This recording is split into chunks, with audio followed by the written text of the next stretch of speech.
Can we start, sir?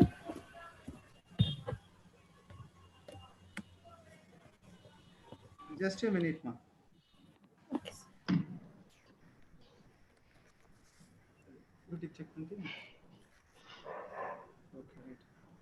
Okay, Janashri, we can start. Okay, sir. Hello, everyone. Good evening. A warm welcome to the chairpersons, IGEN coordinators, committee members, innovators, faculties, and students from various institutions for this pre-meet, the panel discussion on the SDG 7. Now it's my pleasure to invite Dr. G. Pandian, who is the General Manager of Indian Oil Corporation and the organizing chairperson of SDG Conclave, to present the welcome address. Please, sir. Good evening to all. Respected panel experts, Dr. L. Ramesh, Dr. Marcelin Beno, Dr. Venmadi, Professor Sarmila, and committee members of IGN, faculty members, students from various engineering college. Good evening to all. It is my pleasure to welcome to all panel experts. I welcome Dr. Tarun Jain, HOD, EEE Department, UIT, Parkaratullah University, Dr. R. Edwin Raj, Professor, Mechanical Department, St. Xavier's Catholic College of Engineering, Dr. Rajin M.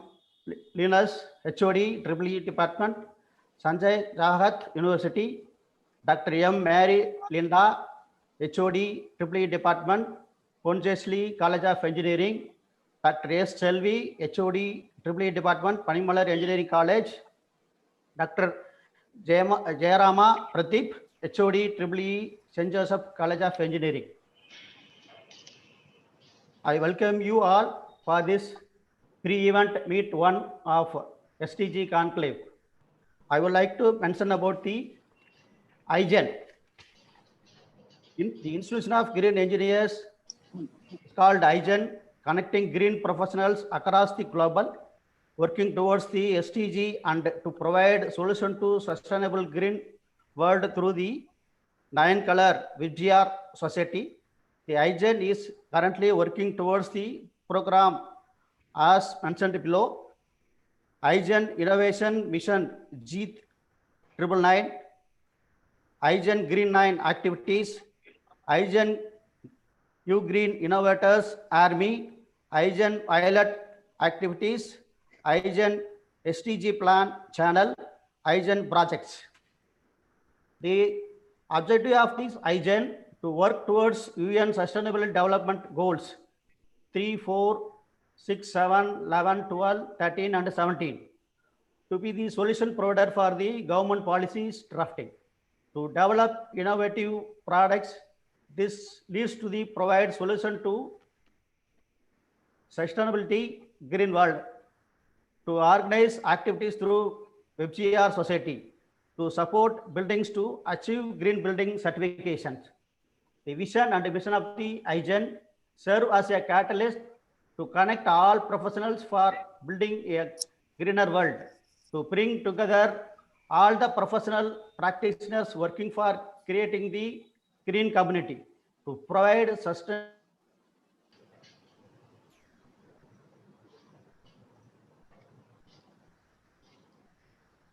Thank you, sir.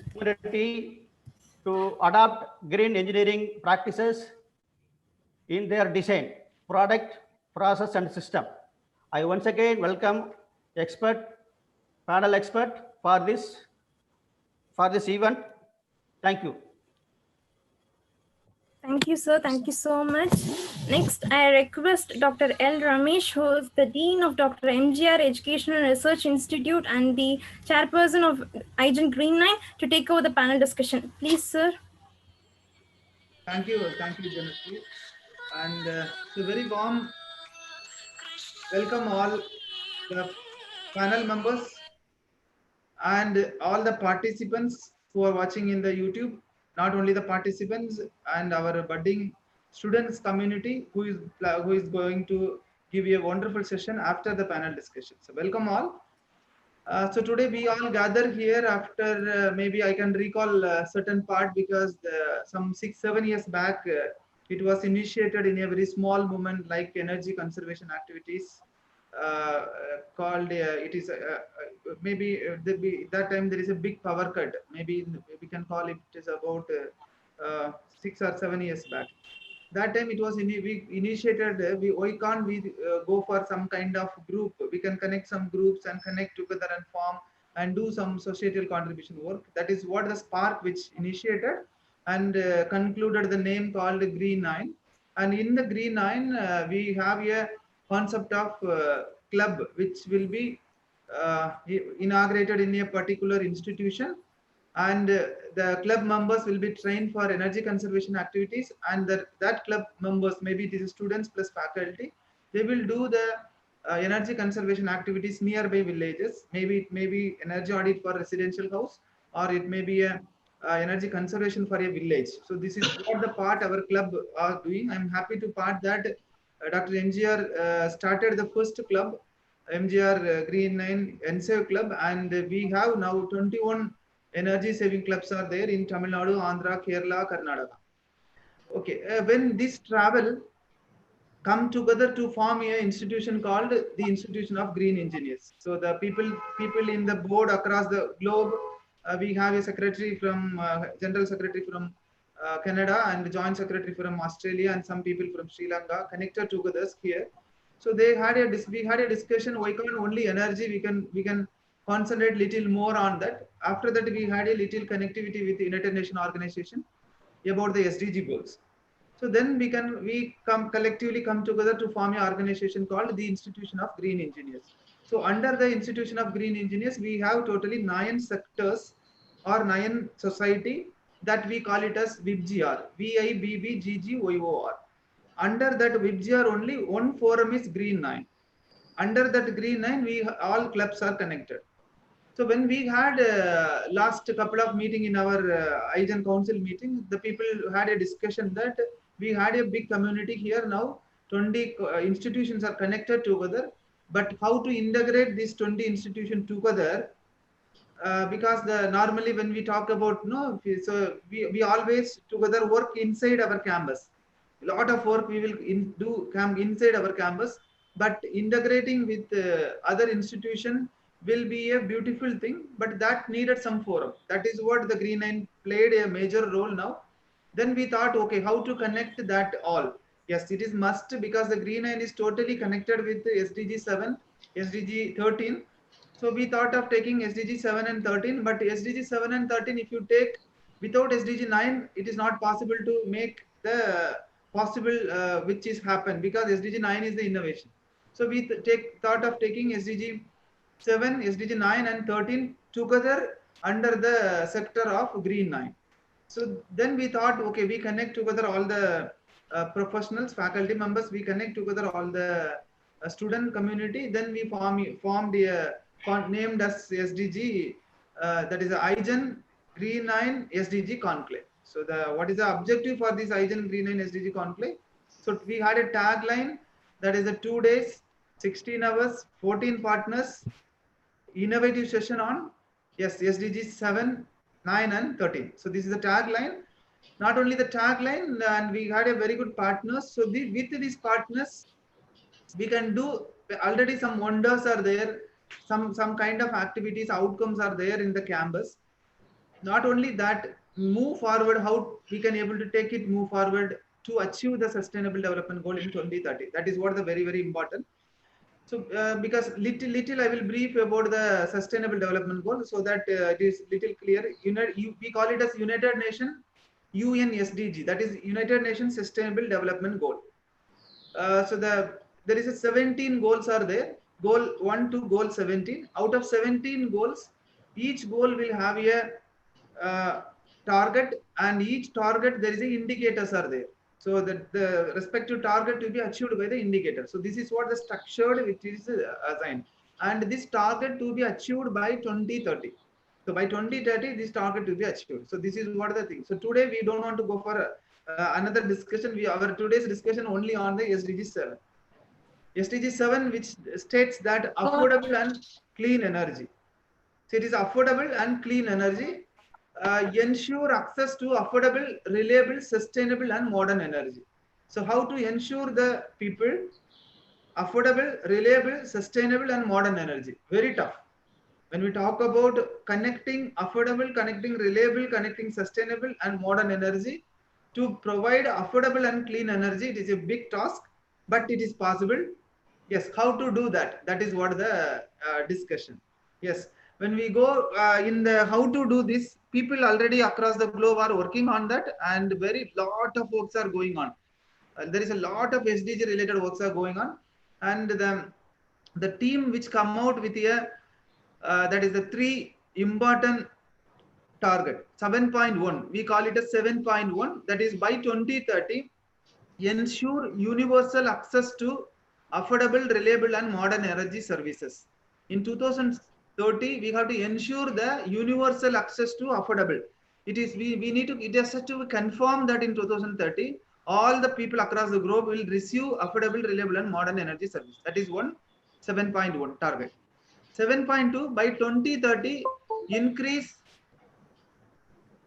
in just a minute increase sustainability, the share of renewable energy in the global energy. This is very important. The share of renewable energy in the global energy mix. Increase the sustainability, the share. So total global energy mix now it is 75% and 20%. So that share we need to increase. That is a renewable energy we need to increase by maybe 60 or 70%. This is what 2030 plan. The third target is by 2030 the double the global rate of improvement in energy efficiency. We want to go for double the global rate of improvement in energy efficiency. So this is a three important parameter. So the under the improvement of energy efficiency only conservation of energy will be there. When you go for conservation of energy, when we go for modernization, this all will be. So under that there is a lot of categories are there. We don't want to go for more than that. Little we will see about the 2-3 indicators.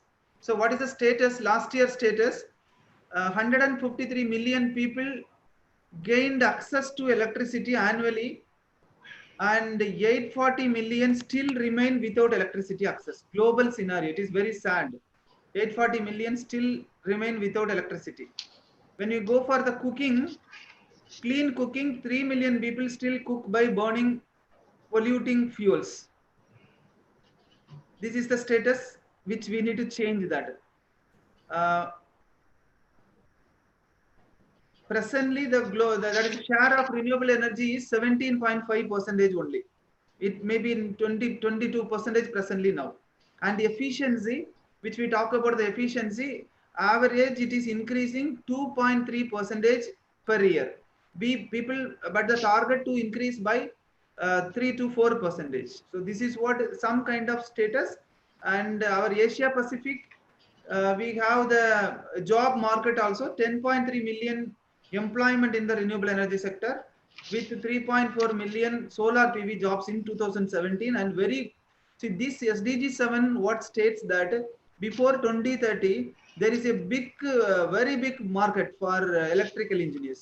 So that is the thing which is suggested, that very big market in the means for example there will be a very huge potential is there, job market for the electrical engineers. So I'll come to my introduction conclusion. And we have today the round 3 round we have. The initial round, our experts will give their that is the outcome on SDG 7 with respect to their institutions. So maybe in their institutions, how this SDG 7 which is implemented and how it is impacted. If they have any data, they can share their they can present the data so that it will be good for us. Not only that, they can give their importance of anything, any kind of activities, whether it is related to energy efficiency, whether it is related to improvement of energy saving or energy conservation, innovation, any kind of activities related to this SDG 7 which is going on in their institution. I am very happy to welcome now Dr. R. Edwin Raj, Professor, Mechanical Department, St. Xavier's Catholic College of Engineering. Yes, sir. Your views in 2 to 3 minutes. Thank you for the introduction, Dr. Ramesh and Dr. Marceline Beno and Dr. Pandian. Okay, I don't want to waste the time. As said, what is the SDG activity in our saviors? Yeah, we have started almost 10 years back itself. We thought about going towards renewable energy more than 10 years back. I think I will say 15 years back we started it. Because if you look at the energy consumption in our college, uh, per month average is 37,000 unit. 37,000 unit we are consuming per month. If our college is around 2,500 students are there. So if you think about it, it is 37,000 unit per month, and some maximum, there is a lot of variations are there. Maximum we consume it in February and March, which is around 50,000. And in June, when there is no classes, that is around 25,000. So you can see 100% variation. It is varying from 25,000 to 50,000. So that is one thing you should keep it in mind. It is not constant, it is fluctuating. And how we get power supplies, of course, we have a high-steel line from TNEB, that is 300 kilowatt, we have it. And for the standby, we have 320 kilowatt genset, diesel genset, as well as we have 125. So you know that diesel is not good, okay? So considering moving towards renewable energy, we installed a weather station to record the wind velocity and temperature, pressure, especially the solar radiation in our locality. Using a weather station, it records every 2 seconds. Every 2 seconds, it is recorded continuously. That record, we have it for more than 7 years now. So that is one important data we have it, so that when you go for renewable energy, those things are really helpful.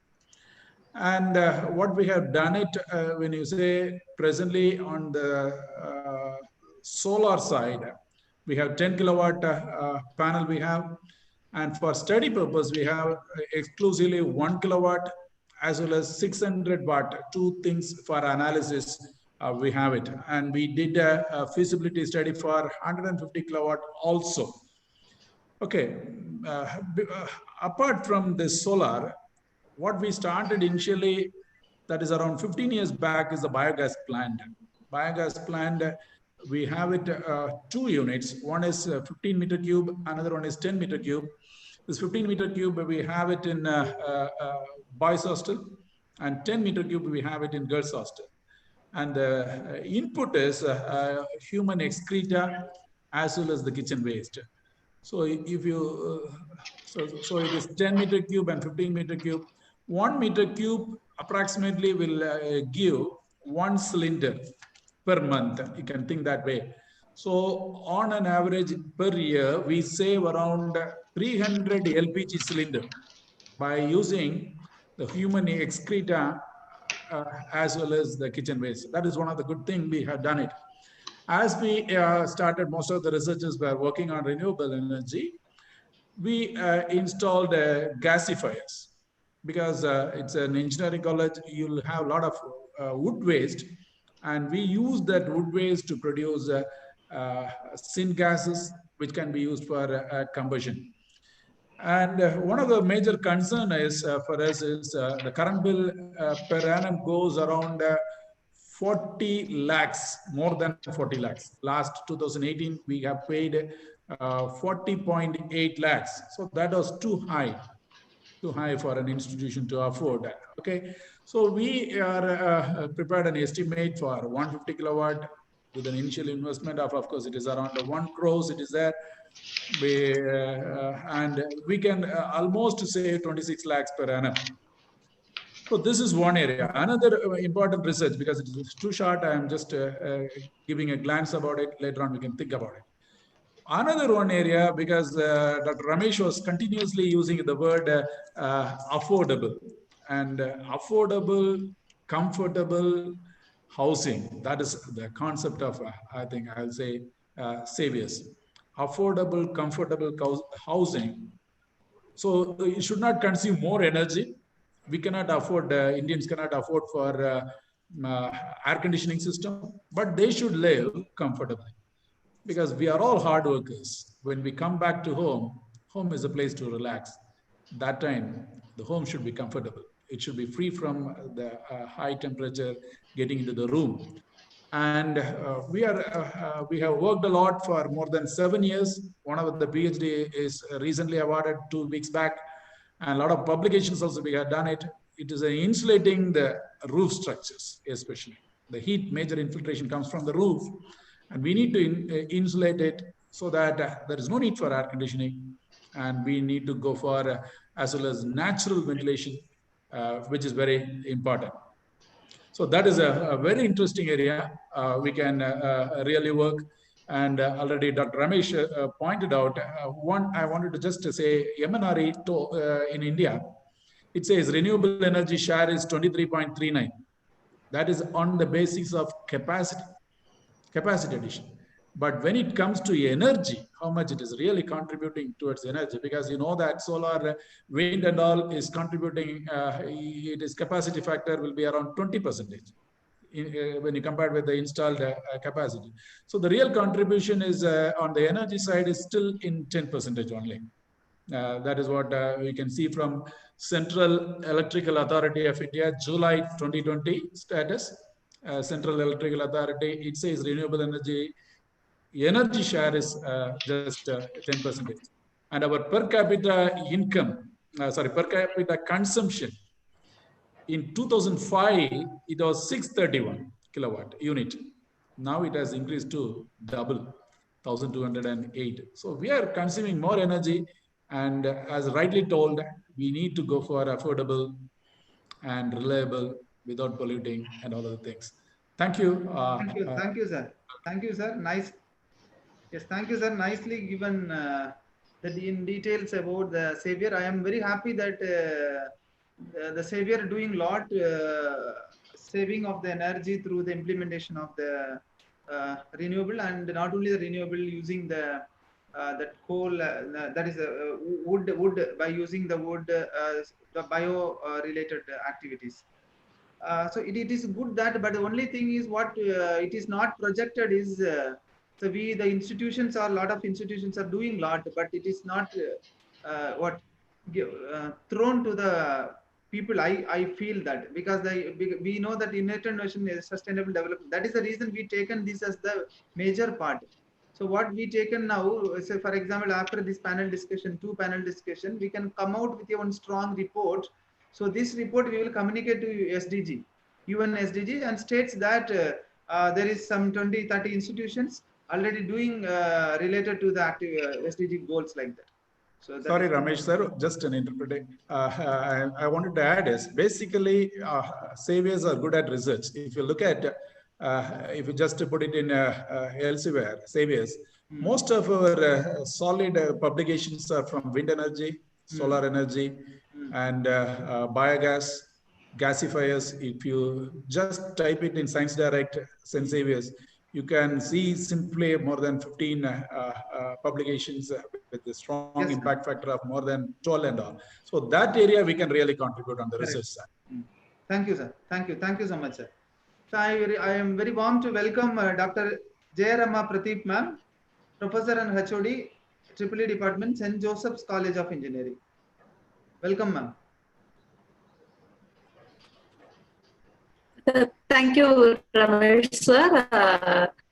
As Edwin sir told, like similar to that, we are also we started the renewable energy consumption, like starting maybe from the year 2015.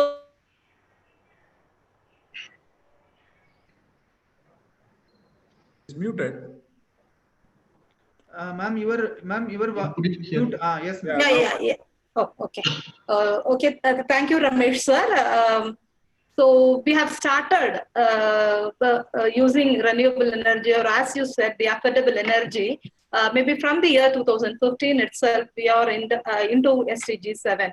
Like we did an energy auditing in 2015 2014 and the suggestion given by the energy auditing. Earlier, as Edwin sir told, the current consumption in their college, similar to that in our college, our energy consumption per day is 9,500 units in weekdays, and in Sundays it is around 5,000 units. So what we thought is initially we'll just replace all the fluorescent lamps and the fans with BLDC motor and fluorescent lamp with LED lights. So that has saved per month bill. It was around 29 lakhs in and around, and now has been brought down to 25 lakhs by replacing all the fluorescent lamps with LED. Almost all our blocks, it has been completely, it is with LED lamps, and almost all the fans, it is now, it has been replaced with BLDC motor. We have started with that, and in the year 2015, we thought of implementing a 10 kilowatt solar panel. And that is taking care of 2 blocks, lighting and fan supply. And almost those 2 blocks, it consists of 100 lights, and the fans are around 60 fans. Okay, so that the power supply for this lighting and fan, it is completely taken care by this 10 kilowatt panel. And I think maybe in the year of 2016, we have implemented solar tree in our campus with the help of our students. And maybe the power delivery of that, it is around 100 watts only, because we have 11 leaf of solar panel, and it will just we have just modeled it in order to just give an awareness to the society that in an efficient manner we can have a solar panel. We can use it in an efficient manner also, even at a small place. Okay, with having a tree-like construction, we can use it in an efficient manner to generate solar power. And in the year 2017, around 20 bay lights in our block, in electrical block, it has been completely, it is working with the help of solar power. And if for one block to have an affordable energy, we have implemented a microcontroller based automatic on-off switch of all the lights and fan. It has been controlled by microcontroller, so that at 8 o'clock, that was starting time. So at 8 o'clock, all the lights will be turned on only when the persons are there. It will sense it. The sensors are connected. So when persons are there, the lights near to them, it will be turned on. And when there is no person near to it, okay, so it will be turned off. So we have implemented that in one block in order to save the energy. And so these are all the initiative for the past 6 or 7 years we are taking to have affordable energy, and how to use the energy in an efficient manner in our campus. Thank you, sir. Thank you, ma'am. Jaya Rama Pradeep, ma'am. It is interesting to know, ma'am, the solar tree which is available in the campus and by the project, and most of the lights which is powered by solar. Not only that, a lot of conservation activities also which it is going on in the campus, and it is very happy to see that a lot of other kind of activities also connected together with that. Thank you so much, ma'am. And I welcome Dr. Regine M. Linus, HOD EEE, Sanjay Gohatwal University. Yes, sir. Welcome, sir. Regine, sir. Good evening, sir. Thank you for inviting me this conclave. So, I am from Sanjay Gohatwal University, Kolhapur. It is in Maharashtra. This university the institution has been converted to the university in the year of 2017. But 10 years back, we have installed that solar panel of 500 kilowatts. Then after that, recently we have conducted one energy audit around 6 months back. So even though we have installed this solar panel of 500 kilowatts, monthly power consumption was it has been now also around 30 to 3 lakhs kilowatt hour monthly power consumption. So then we have immediately conducted some energy audit. So based on that, they have given the 3 plan: a short-term plan, and a medium term plan, and long-term plan. Accordingly, first we started to replace all the LED lamps and replacing the existing pumps. Pumps are also having less power factor. That whatever we have used 10 years back, less power factor. As a medium term goal, we are already suggested to replace all the sewage water pump to the new one, and old ceiling fans as well, and electrical heater, and with the heat pump. So these are all the things. Is this a medium term we are planning to do. Then long-term goal, we are planning to replace all the ACs with a good which is having a good power consumption ACs. So apart from that, in our institution itself, management itself having a Renom wind energy power conversion system farms are there. So there also the power production also there, and but it is not little bit far away from our institution.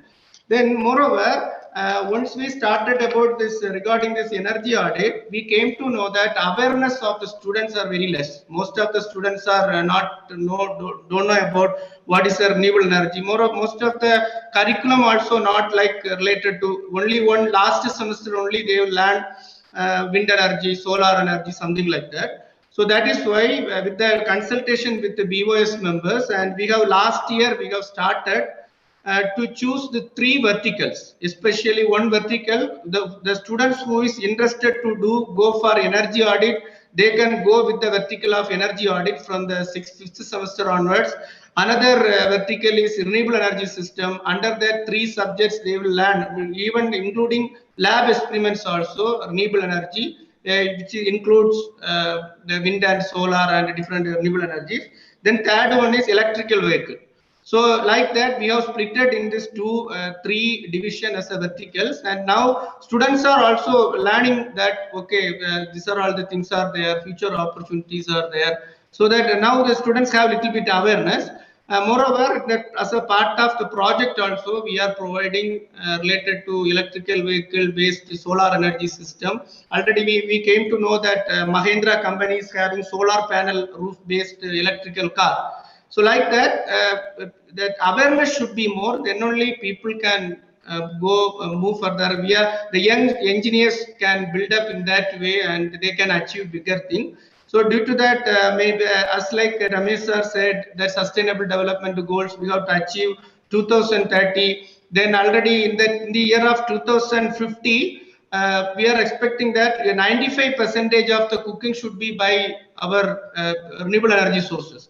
So these are all the awareness. It is very much important. Then only people can improve. Otherwise, just now also, if we ask some students, they will simply, as I am electrical engineering, we know they will do little bit hardware related to motor, generator, and all. It should not be like that. It should be targeted way. Then only it will be good. So these are all the activities we are doing now. Then we have already proposed to the management, even though we are paying for 3 lakhs power consumption, kilowatts power consumption. We requested again, we have to install in another buildings also for the solar panel. Since it is install of solar panel is very easy when compared with wind energy conversion system. Moreover, now world cumulative capacity of wind energy is 906 gigawatts, and solar panel is more than 1000 gigawatts. So that much easy solar panel. So I hope we can in further green energy. This chapter is doing wonderful job. I'm really happy to be the part of this discussion. Thank you so much for inviting me. Thank you, sir. Thank you, Ranjan. I think I am very interesting to know a lot of information which is going on in your campus, and very happy that you have 3 verticals, and each vertical, one vertical energy audit, and electrical vehicle and renewable energy. I hope by assumption I am asking, so the students has to complete the project in their same vertical. No, actually, the fifth semester we will divide the student. Okay. Which vertical they need. They like to have whether energy audit or this one. Accordingly, they have to choose the project in the eighth semester. So that they will do this every semester. They will learn one subject plus lab also related to the subject. Okay, so it is good you have connected with wind, connected with solar, connected with biomass, connected with the curriculum also little because since you are related to university, so you have a lot of flexibility in that.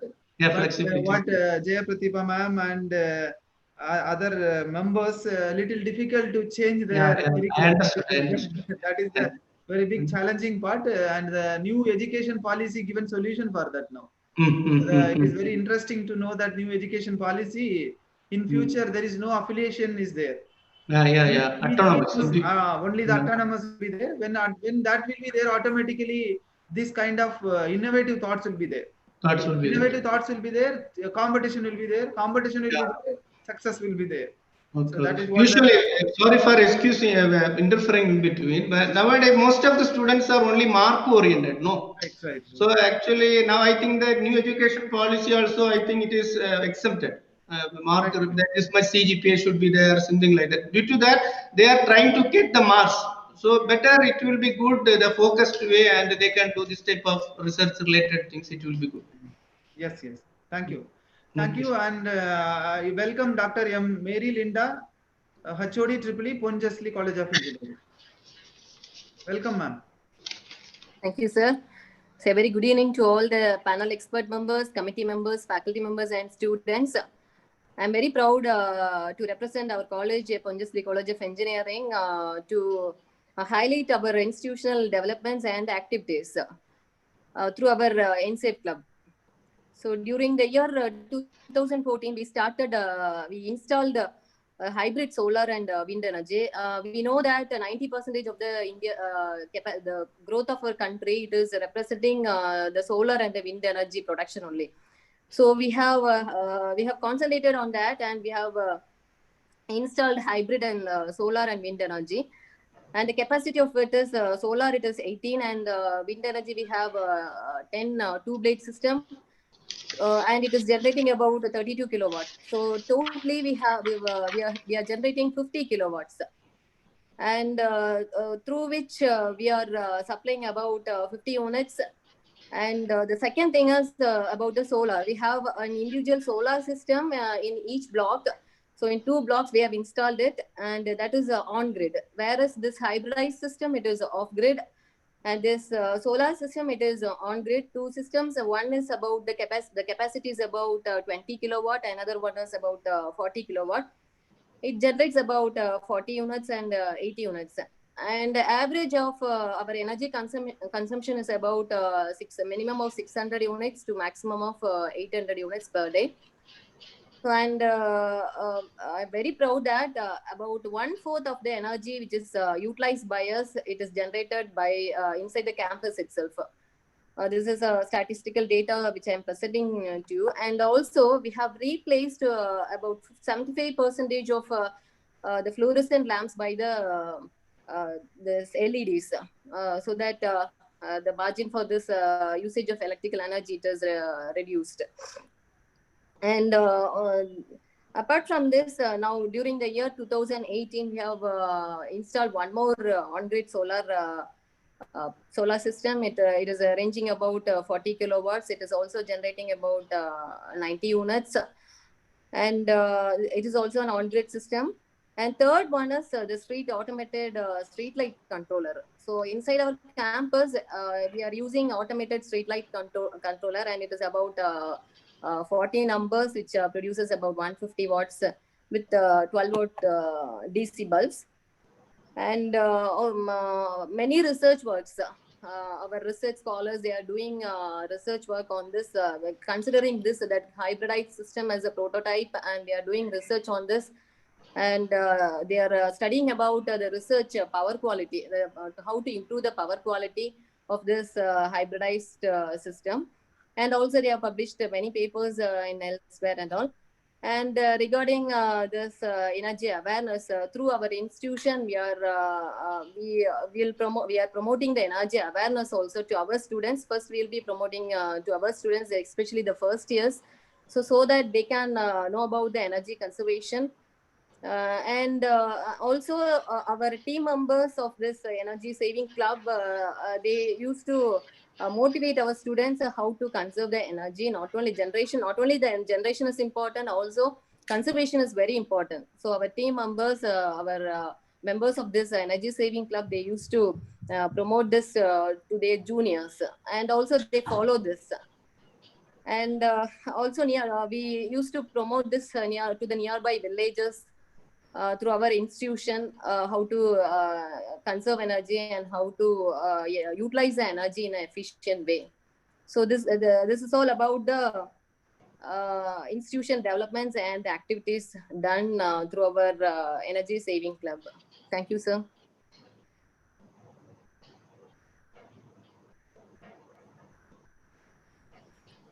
Thank you, ma'am. Thank you so much, ma'am. It is interesting to know the facts by the club activities. Not only that, I also personally visited the campus, and there is full windmills are there near it is in a good activation. It is going on, and I hope more kind of village adaptation. It is there a little bit. We had a program also in the village, Yes, and yes, some sir. more. So in future, we would like to have, ma'am.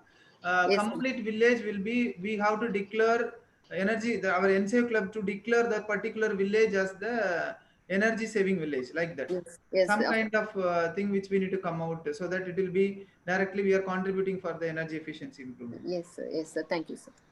Thank you, ma'am, so much, ma'am. And I am very happy to welcome Dr. Taruna Jain, ma'am, HOD Triple UIT, Berkeley University.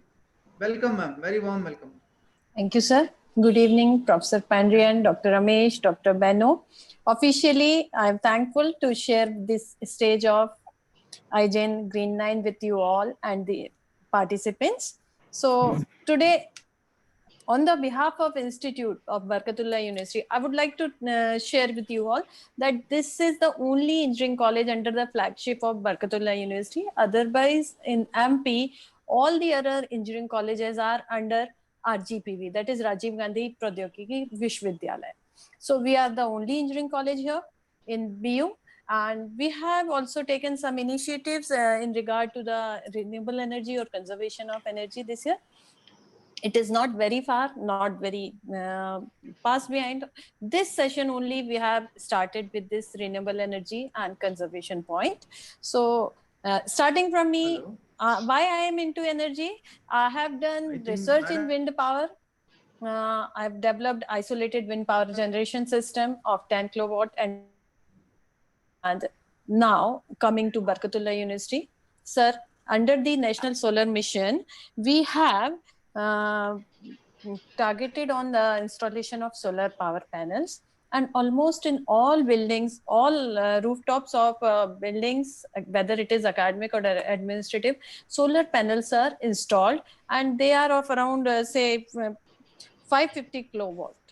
And these solar panels will be functional from October itself, and we are expecting around 470 kilowatt of energy from these solar panels under full favorable operating conditions. Secondly, these will be connected to the 11 kilowatt grid and through net metering, and they will be fulfilling the major demand of the university, we suppose. Secondly, we have proposed a certificate course. As sir suggested, Rajan sir suggested that the academic awareness is more important compared to this implementation first in the academic institute. So keeping that in view, we have proposed a certificate course in energy management and conservation. And this course will be targeting partially the goals of SDG 7. This course is open for all the discipline in undergraduate students to make them aware, to make them industry ready as far as energy conservation, energy management is concerned. So it is designed to with more practical purposes, more practical energy auditing and all. And this course will be mostly see, we are focusing on this course presently, so that's why I'm talking about it. And third is our next step is to establish energy park in the university itself. As such, we are more of institute rather than a research institute. We are more of academic institute, so we do not have research to that high level as any other university or institute must be having. We are into academic role. So even though we are our next step is to plan for energy center, wherein the research activities will be done separately in energy renewable energy area. So our plan is to set up solar plus wind hybrid technology, then fuel cell and electric vehicle, and other small say prototype of the renewable energy constituents. So at the moment we are having all these processes in pipeline except that solar power installation. Not much, but we have many times planned also energy and safe club. Yes. But unfortunately I do not have full-fledged electrical engineering branch. So being an allied branch, I do not contribute much as I expect from myself. Just trying to follow the path of IGEN to some extent, whatever I can do. We try to do with these students, like recently, whatever ISECT has, AICT is proposing for students to make them aware with the renewable energy, conservation of energy, solar plants. So that instruction of AICT we follow, and we try to make them aware. Like recently they have launched one Swaraj Yojana, under which solar how to design the solar panel by themselves. Students are attending those workshops and participating in the completion of that course. So like that we do little things to improve upon. This is all from our institution. Thank you. Thank you. Thank you so much, ma'am. It is interesting to know 550 kilowatt solar plant. It is a big plant, and hope in future you can able to connect our club activities in your campus, because our club activities, it is not only electrical department, ma'am. Yes. There is there is no barrier in the department. In university you can start, because in some of our university, some of the college, we started a club where electrical department is not there. See, this is a energy saving club. Any department can join. Because majorly all our electrical people are here, because I belongs to electrical. So my friend Beno is there. So totally what happened, all clubs, out of all the 20 clubs, around 50 clubs connected with electrical department. That is what happened actually. But That's it is not like that. majority.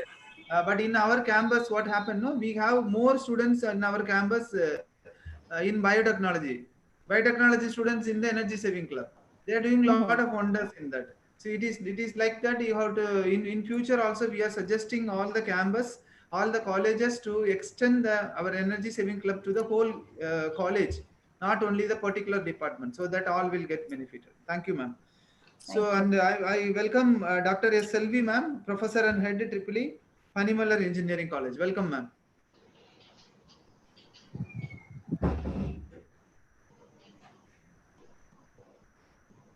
Ma'am, you unmute and talk, ma'am. Selvi, ma'am. Yeah. Yes, ma'am. Yeah. Good evening to all. On behalf of Panimallar, first I would like to thank IGEN. Camera, you can little go back, ma'am, so that. Yeah. Okay. Yeah. Now, okay, ma'am. Okay. Yeah. Good evening, one and all. On behalf of Panimallar, first I'd like to thank IGEN for having given an opportunity to join this IGEN SDG Conclave. And also, I would like to thank all the organizers to having given an opportunity for me as a panel member in this session.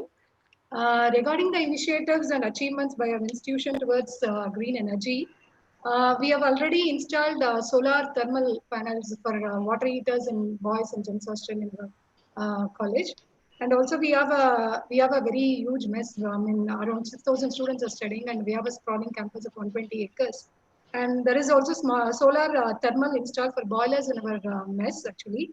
Apart from that, there is 3 units of biomass, which is based on kitchen waste basically, and around 5 kilowatt of energy is produced daily, and most of the energy met by the kitchen is balanced. And we have taken we don't have we are We have a 1 kilowatt wind plant, which is done by students project, collective project. 4 or 5 batches have done that. And we have installed in way back in 2016. And we have plans. This year we have joined IGEN Club actually. And we have plans of making our department, at least our electrical department block, as self-sustained in terms of energy probably. And we have taken initiatives, and we have requested, given recommendations to the management also have agreed. Probably next year, I would be in a position to say that the remarkable changes are made in my department actually. And apart from that, we have lot of workshops and training programs are conducted for solar from solar and wind from NISW and NIWE training programs. Right from second year, we're offering workshops and training programs for students, even from panel level, like how to make a module from solar panel, and also we have conducted several workshops related to solar software like Solaris and Solar Pro softwares. And we are taking a child step actually. And probably next year in the same session, I'll tell you what are the changes we have made. Thank you. Thank you so much, ma'am. It is great that you've given a very good commitment that next 1 year, very great progress it is going to happen. And thank you so much. So we come to the conclusion of the first round, and the second round we'll have a general discussion on. I will put on the questions. 2030 to achieve Sustainable Development Goal 7 in 2030. Improvement of the efficiency, that is one major task, and the global, that is what the 20% renewable energy mix is there. That 20% to be increased by 50 to 60%. This is one target, and we have to create an enormous awareness for the public about the energy conservation. This is one. So like this, we have the huge task, that is the SDG task. So our question is what are the challenges are there to achieve the goals? So we can achieve the goals, but what are the challenges are there, and how you feel that how to overcome that challenges? So the present, if the present scenario it will continue, what will happen? And so you can talk about little challenges and how to rectify the challenges so that 2020 100% it is possible to achieve the targets.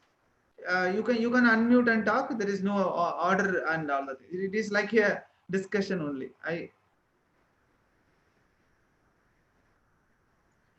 See, according to me, the main challenge in affordable and clean energy, first of all, is the availability of the renewable energy sources. And we're talking about the availability means there is no constant input is there. So it is not only that. See, in not constant input, and also the equipment. So for an example, suppose if we want to construct a solar panel. Right now it is even in household, right? If they want to use a solar panel, it is not that easy to implement a solar panel just like that, right? Say the initial installation cost it is much high, and I don't think like any much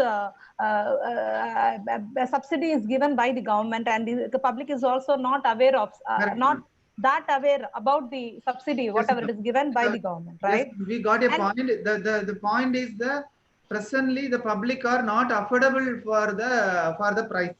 Even the institutions, sir, even the institution. See, the government has it is the government who has to give a proper guidelines and subsidy. Only then all the engineering institutions. Okay, right. So this is one, madam, given one beautiful challenge is there. This is one big challenge. We can have a discussion how to overcome that. Any points on that by the members? How to overcome that challenges? Yeah, I think one of the thing is I thought Mary Linda madam told that they have an on-grid solar system. So that is, but as I understand, for HT lines institutions, they are not providing on-grid facility. And a lot of people are electrical here, I understand.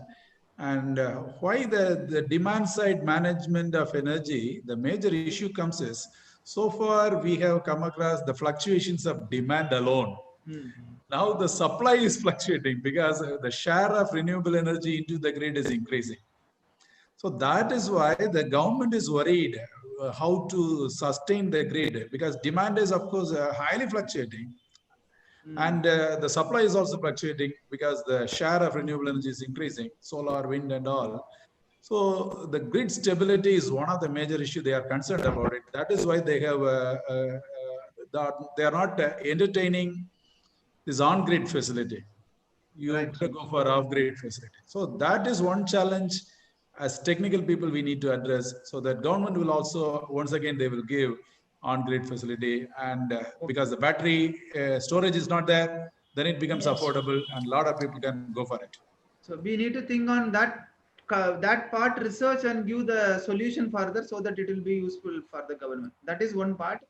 So the any other answers to that one? Yes, on this point, I would like to add, see, we are having renewable energy projects available, we are having products available, but the efficiency of them is very low compared to their installation cost. Yes, yes. Like we are having solar with only 17 to 22% efficiency. We are having wind around 35% efficiency. My campus, it is giving only 16%. That's the point. So what we have to focus practically, now, that is the thing. People are talking about 30, 40, but practically this is the status. Yes, to cut down the cost of these, initial cost of this. Secondly, to work on the efficiency improvement of them, so that they are compatible for energy, what we call it, energy intensity, as far as the world scenario is concerned. Like wind energy, we want to install 10 kilowatt wind generator or wind mill, but it costs around 12 lakhs. It's too high, and it gives only 30% input as electrical energy converted. Similarly, solar panels, they occupy huge space. We are having huge space. Like in university, we see on all the rooftops, only solar panels are visible now. But how much is the outcome? And we do not have any storage capability because they are costly affair. Battery energy storage units are most costly. So government is providing a subsidy on solar panels, but they are to be connected to the grid. As sir suggested, fluctuation in grid power is there. That is the reason. So we have to focus on research on storage units. And that too, customer friendly, as far as cost is concerned, as far as operation is concerned. Okay. Rightly pointed out the little conclusion for the Madam Jayarama ma'am got suggested. To improve the efficiency, we need to focus more on the research to improve the efficiency, so that people will, if the same cost, if we are with 30% efficiency, if you are getting, yes, then little affordability is there. So which we feel that like that. Yes. Okay. Any other challenges which you feel other than this? Any other challenges? Actually, hello, I am Regin speaking, sir. Yes. Actually, in the total year, we will not get all the time power. Especially if we use solar energy, sometimes by raining time we will not get that much, raining session we will not get that much power. Similarly, wind also, for 6 months only we will get more power, remaining time we will not get that power.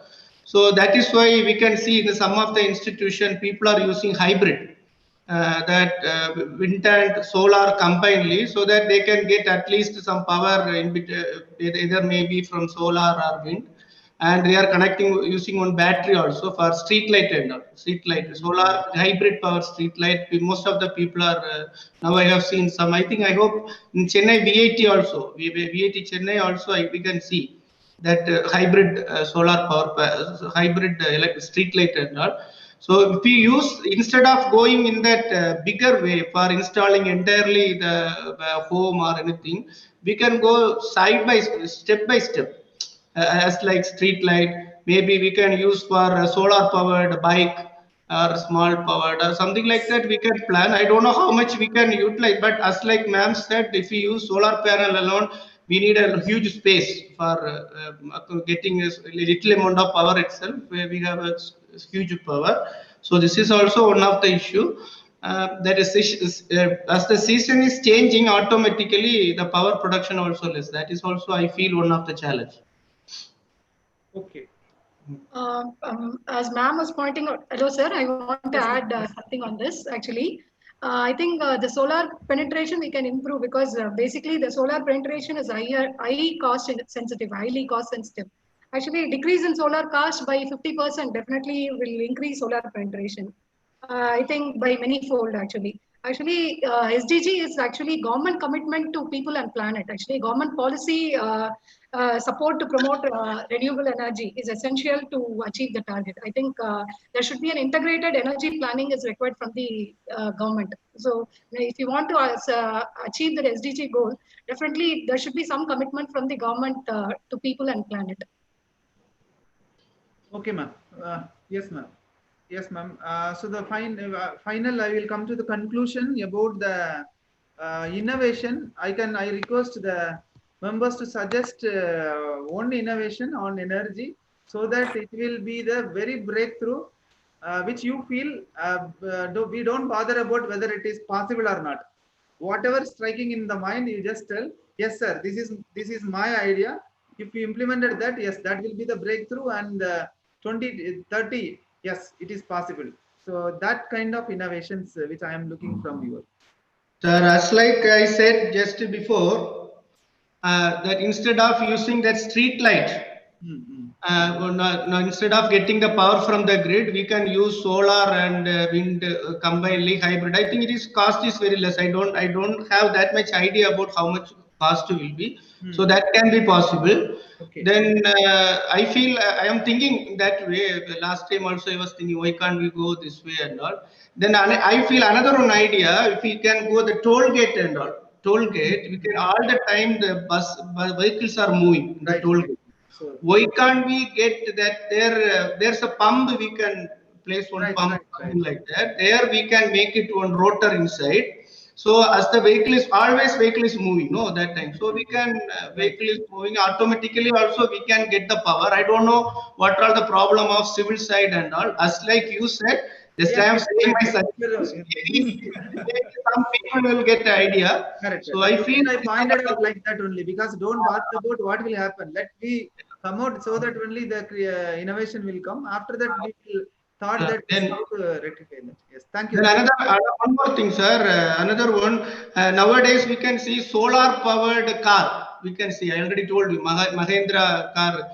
But we can use vertical axis wind turbine instead of horizontal axis wind turbine. Vertical axis small wind turbine, and we can fix it in the car such a way that it should not increase CD. Dynamic coefficient, aerodynamic coefficient of the car should not be. Sorry, Regin, to interfere. Actually, thermodynamically speaking, energy conservation, if you put a windmill, that will consume more fuel. So out of nothing, we will not get energy. So you cannot put a wind turbine in front of the car. Now the car is to reduce the drag. They are going for aerodynamic design. The mechanical background. You know well. Yeah, as far as possible, we should reduce the drag. So once you once you put a wind turbine or something in front of the car, that power it takes from the petrol. So what I thought to us, we should not give the power to the motor or that particular engine. Instead of that, whether is it possible to choose a small vertical wind turbine, something like that, and get the power for only for lighting and inside that car? I don't know whether how it will. No, the input source is coming from the petrol only. So, that is going around, touching around our head. I think that is. Sir, instead of wind, I think we can go for solar panel, right? Yes, madam, we don't want to have a charging. Madam, we don't want to have a discussion in that because what sir already pointed out, because this is just a thought process. After that, when we go for the next step, like Edwin sir, people will tell that yes, there is a technical issue is there. How to resolve the technical issue? That is the second issue. Okay, one more innovation I would like to add. It's not my invention, but in Madhya Pradesh, government has proposed all the farmers, agriculture people, the subsidy on solar water pumps. Like here in interiors, they get electricity only for 2 or 4 hours a day. So Right. during the harvesting season, they need motors. Very urgently, they come and purchase them by borrowing and all. So government is providing subsidy on solar water pumps.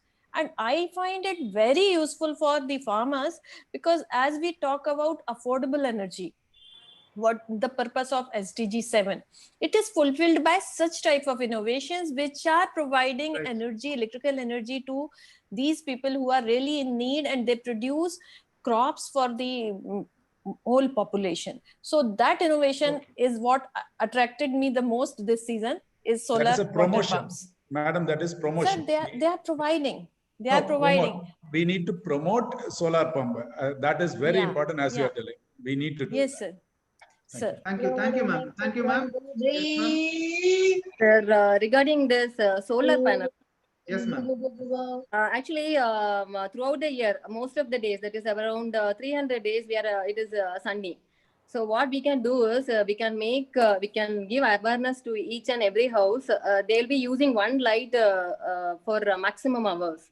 So they can replace that single light or one or two lighting load by means of this solar. So we have to make it compulsory by the government. They have to make it compulsory. So that particular lighting load, it should be replaced by the this solar panel. Yes, ma'am. And second point regarding the LEDs. So LEDs, most of our people, they are not aware of it. So we have to give awareness regarding this LEDs. And also government has to promote it they have to keep it mandatory that every houses, they have to use this LEDs. And also they can even give us free of cost. Yes. Like that is LEDs, at least 2 or 3 once in a year or 6 months once they can give, so that they can promote this that is LEDs usages. Second thing. And the third thing regarding that, whenever if they are constructing new houses and all, means it is mandatory they have to use a solar cooking. So actually, this is already some kind of it is mandatory. it is already available in the plan. Normally, we will Yeah, have the plan. It is there in yes, see if you but want it to is be not approved. implemented also. We have Yes, to implement it. Strictly, we need to implement. Yeah, that's the Yes, thing ma'am. is, in general, we can say that whatever be the energy that is utilized by us, we have to generate at least a fraction of Yes. energy. Thank you, ma'am. Thank you, ma'am. Thank you, Sir, regarding this innovative idea, almost now as per the government insists, like almost all the educational institution, maybe around 50% of educational institution right now, they have implemented solar. So along with solar, if they are implementing thermoelectric generation, because right now they are this concept, it is used only in spacecraft. So this thermoelectric generation with the help of solar panel, if it is implemented, still more we can get an affordable energy. Along with solar power, we can get the heat energy in the solar panel can be converted into electric. So even that can also be used. That is one innovative, and almost like one of our students, finally a student, she has done a project in this also, thermoelectric generation with the help of in the solar panel, and we are getting around 20 watts of output from a 100-watt solar panel. 20 watts something we are getting it, and more research if it is going on, then I think even that will work out, thermoelectric generation. And right now, next month we have a plan that all our third year students, they are compulsory, they are supposed to do one solar project, which is like simply how to light, how to use solar panels for lighting their house, one light. Okay, so if they are doing it, and it is like a relay, they have to implement that to their neighbor house also. So in that manner, we thought we will try to give awareness of, we are publishing the how the solar energy can be much used. Yes. Thank you, ma'am. Good initiative, ma'am. Thank you, ma'am.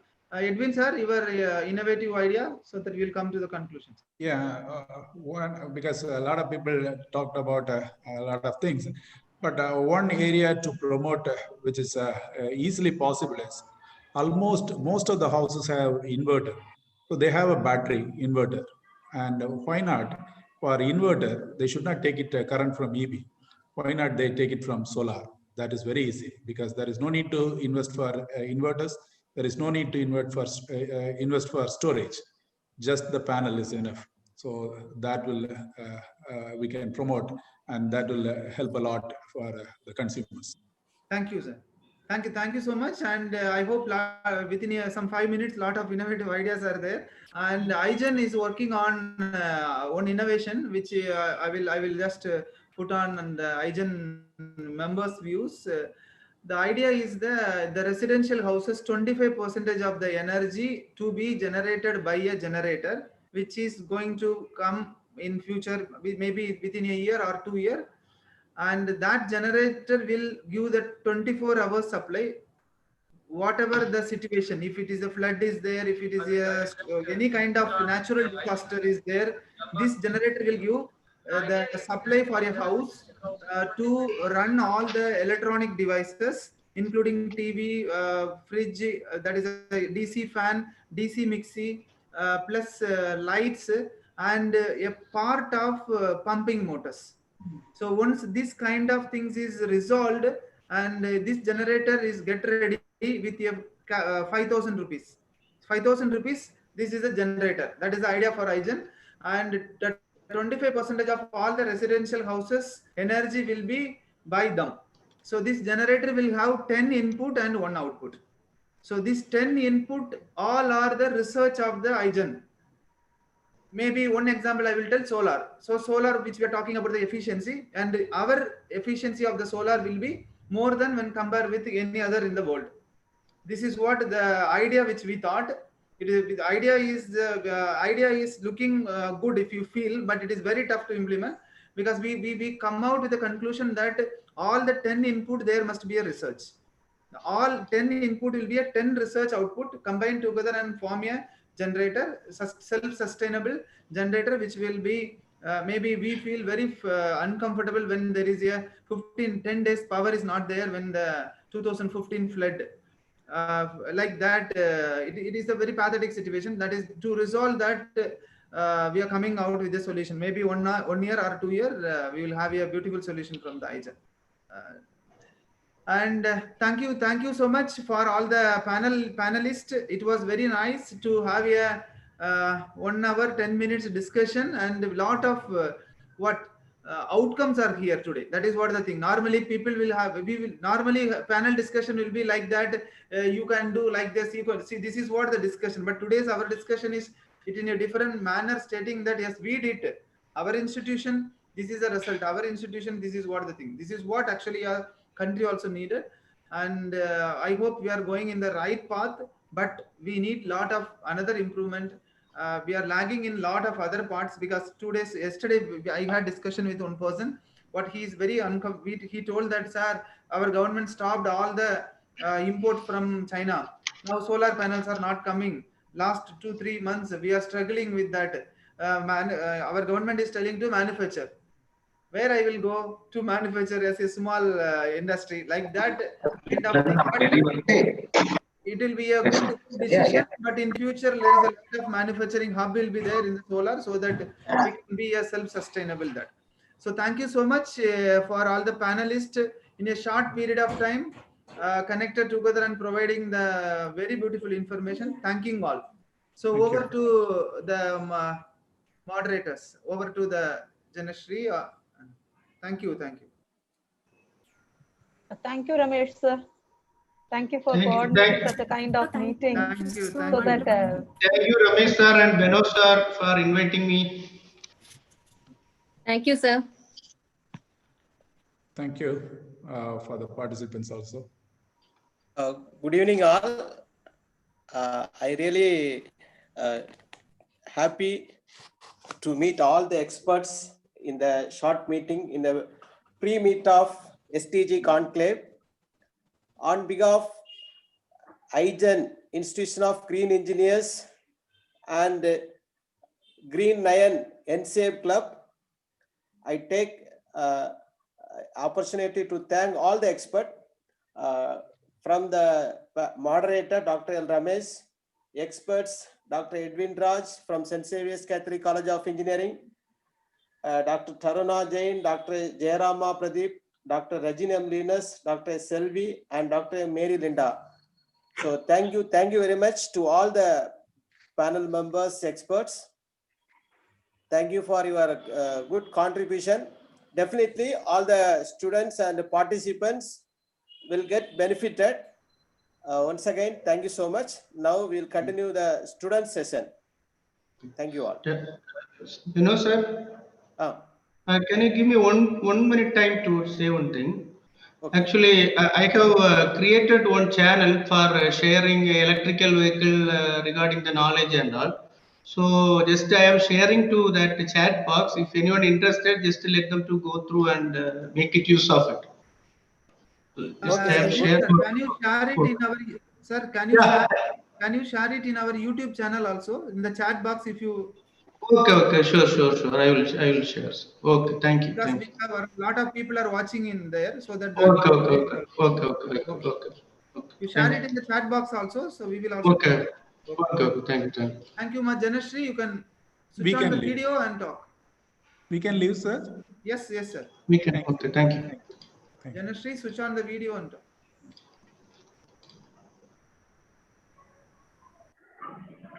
Janashri, continue.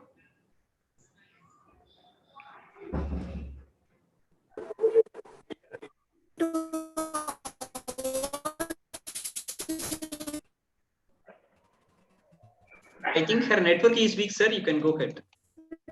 Right. Janashri? Okay, right. So I request Dr. Venmadi and Sharmila ma'am from Sairam to introduce the Green 9 Awards.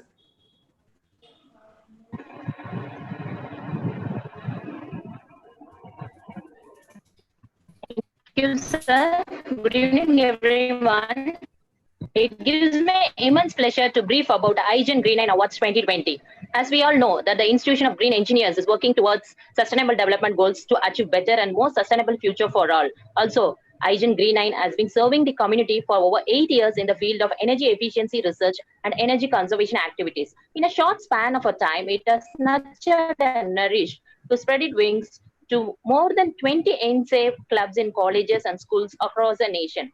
With these team members, it has conducted more than 100 events and adapted 10 villages to promote 9 mantras and organized research projects which has produced the outcome of saving more energy. The institution has 25 research publications to its credit. In addition to this, its adopted villages have been declared as energy saver villages, and it also successfully created energy conservation awareness among 25 lakhs of people and also organized many other remarkable programs on energy efficiency in the line of corporate social responsibility. In recognition to United Nations Sustainable Development Goals 7 and 13, contribution made by the members of IGEN Green 9 NSAFE clubs at the academic institution, the Council of IGEN recommended annual Green 9 awards from the year 2020 onwards, which is applicable to the institution which is having NSAFE clubs. So in this regard, IGEN Green 9 has announced 4 awards for the students and the faculty members of NSAFE club institution, which includes Green 9 SDG Award 2020, Green 9 NSAVER Award,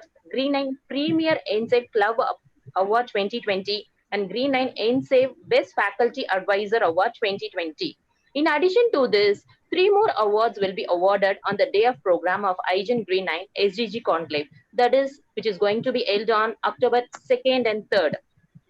So that award is based on the performance of the program that is going to be conducted by the NSAFE clubs, and also the number of viewers and most viewed club event. So these 3 awards includes Pinnacle Peak Viewer Award 2020, Star Performer Award 2020, and Green 9 Maxima Award 2020. I request the institution, those who are having NSAFE club, to make use of this opportunity to win more number of awards. Now I request Ms. Sharmila Madam to elaborate the eligibility criteria and constraints for each awards. Thank you. Thanks for giving me this opportunity. Thank you, Dr. Venmadi ma'am. And very good evening to all dignitaries and my dear student friends. And we have great pleasure to call for nomination of Green 9 Awards 2020. So we have Green 9 SDG Award 2020, which is presented to recognize the contributions of academic and industrial professionals based on their involvement and dedication towards the activities of SDG 7 and 13. So here all the academic and industrial professionals are eligible for nomination of this award, provided the institution and or the organization should be associated with Green 9 NSAVE Club. And next one is the Green 9 NSAVER Award 2020. So this is presented to appreciate student members' contribution towards participation or organization of NSAVE Club activities towards SDG 7 and 13. And next we have the Green 9 Premier NSAVE Club Award. And this is given to honor the institution or organization based on their involvement in NSAVE Club activities towards SDG 7 and 13. And we have the Green 9 NSAVE Best Faculty Advisor Award. And this is given to honor the best performed faculty who supported NSAVE Club activities in her college and also the activities organized by IGEN. And we have the Pinnacle Peak Viewers Award, and this is presented to the top 3 most viewed NSAVE Club event in our IGEN SDG Plus YouTube channel on IGEN Green 9 Conclave 2020. And we have the Star Performer Award, and this is presented to the top 3 best NSAVE Club events that is judged by panelists on IGEN Green 9 Conclave 2020.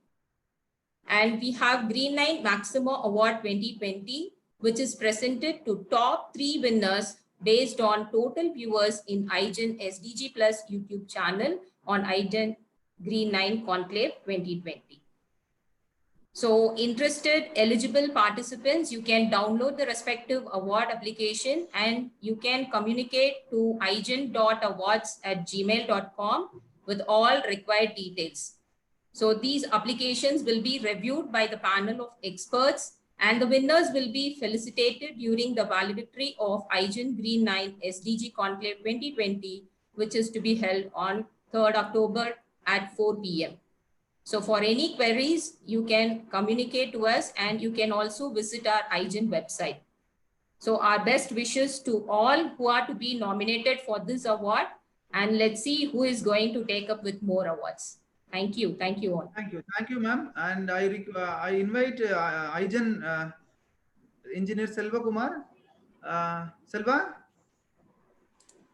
Yeah, yes, sir. Yes, Selva, I think through the initiative of Selva, today our IGEN Green 9 Awards was already launched in a social media. I request Selva to give the little brief on that, sir. Yeah, just a second, sir. Yeah. Yes, sir. So today we have launched this, and as far as the Facebook is concerned, means Nisaptam Trust Executive Director Va Manikandan has released in Facebook. And for the LinkedIn, I mean, what to say, Ilayaraja, who is working for the Power Linkers Australia, he's working as general manager there. He has launched in LinkedIn. Both the posters along with our content is there, launched in both the social media, that is Facebook and LinkedIn. So Ilayaraja has launched it for global, and Va Manikandan has launched it for the local, that is for India. Yes, sir.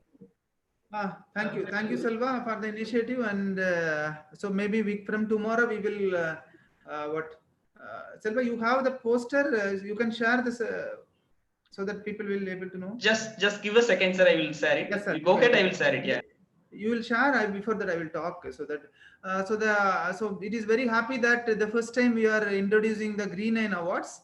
It is good that faculty members eligibility of awards is there, students eligibility of awards is there, faculty advisor eligibility is there. So now it is a big a challenge for us. Request all the student members, faculty to apply for the awards. Let us see, like ma'am told, who is going to crack the award. And this is we can call it is a prestige award, because the reason is if you able to achieve the award, yes, you are really a contributor. You are really a contributor of SDG. That is the reason, very, very important. Sir, I am ready, but you need to make me co-host, sir. Yeah, done. Yes, sir. Yes, sir. Yes, sir. I think I have shared it. Yes. Okay, right. So this is what our poster today released by 2 experts nationally and internationally. And award category, madam already communicated about total. There is 7 awards, 4 awards, 1 award for student, 1 award for faculty, 1 award for institution club, best club, and this another award for best faculty advisor, and 3 awards on the day. It is what the interesting award. And thanking to Dr. Beno, who initiated this. This is what the interesting award. What ma'am told already. We have 14 session. Out of 14 session, which session, top 3 session coming peak view. So that top 3 session will be awarded. So and which all the 3 session will be the more viewers will be there. So they will be awarded. And the third one is the star performer. Which event is good, which our event is good. This all are judged by a panel experts, and with their expert, there is a 9 awards are there based on this 3 category, particularly for the 2-day event. Thank you, Salva. Yes, sir. So final note for this award ceremony probably means we are looking from the eminent renewable organizations. At least we are expecting 2 different organizations, top organizations, those who have more than 10 gigawatt of renewable capacity in India. Topmost peoples from that organizations are going to come and present these awards. Yes. Thank you. Sir. Yes.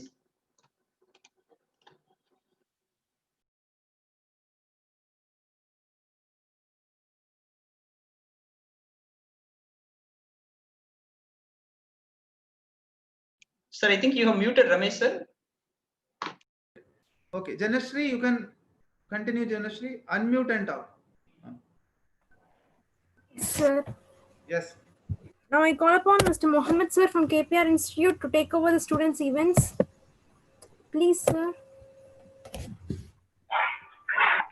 Warm good evening to one and all present in the IGEN GREEN9 SDG virtual pre-meet event. So I welcome all the dignitaries from IGEN GREEN9 SDG Club, panel members, heads and students of various engineering colleges. So here we have our peers from various academic partners of SDG Club. This is the branches of IGEN. I request students from Panimalar Engineering College to present their views on Sustainable Development Goals 7, that is affordable and clean energy. So the students of Panimalar College can take the session. Yes, sir. Thank you, sir. Thank you for handing this over. Thank you. Can anyone allow me to screen share?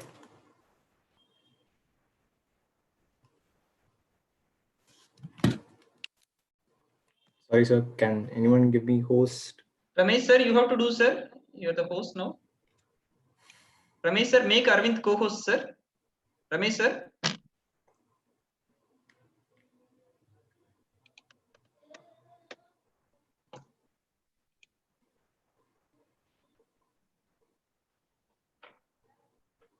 Yeah, just wait for a second, Arvind. You can just start discussing. I'll ask him to take it. Yeah, sure. Yeah.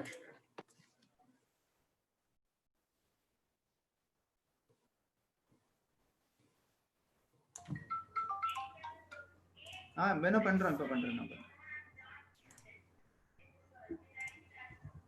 Sir, make Arvind co-host, sir, please. Yes.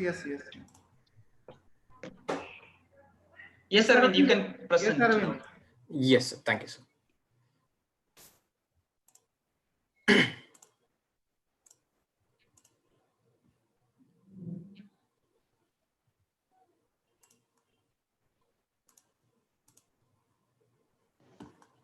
A very pleasant evening to one all present here.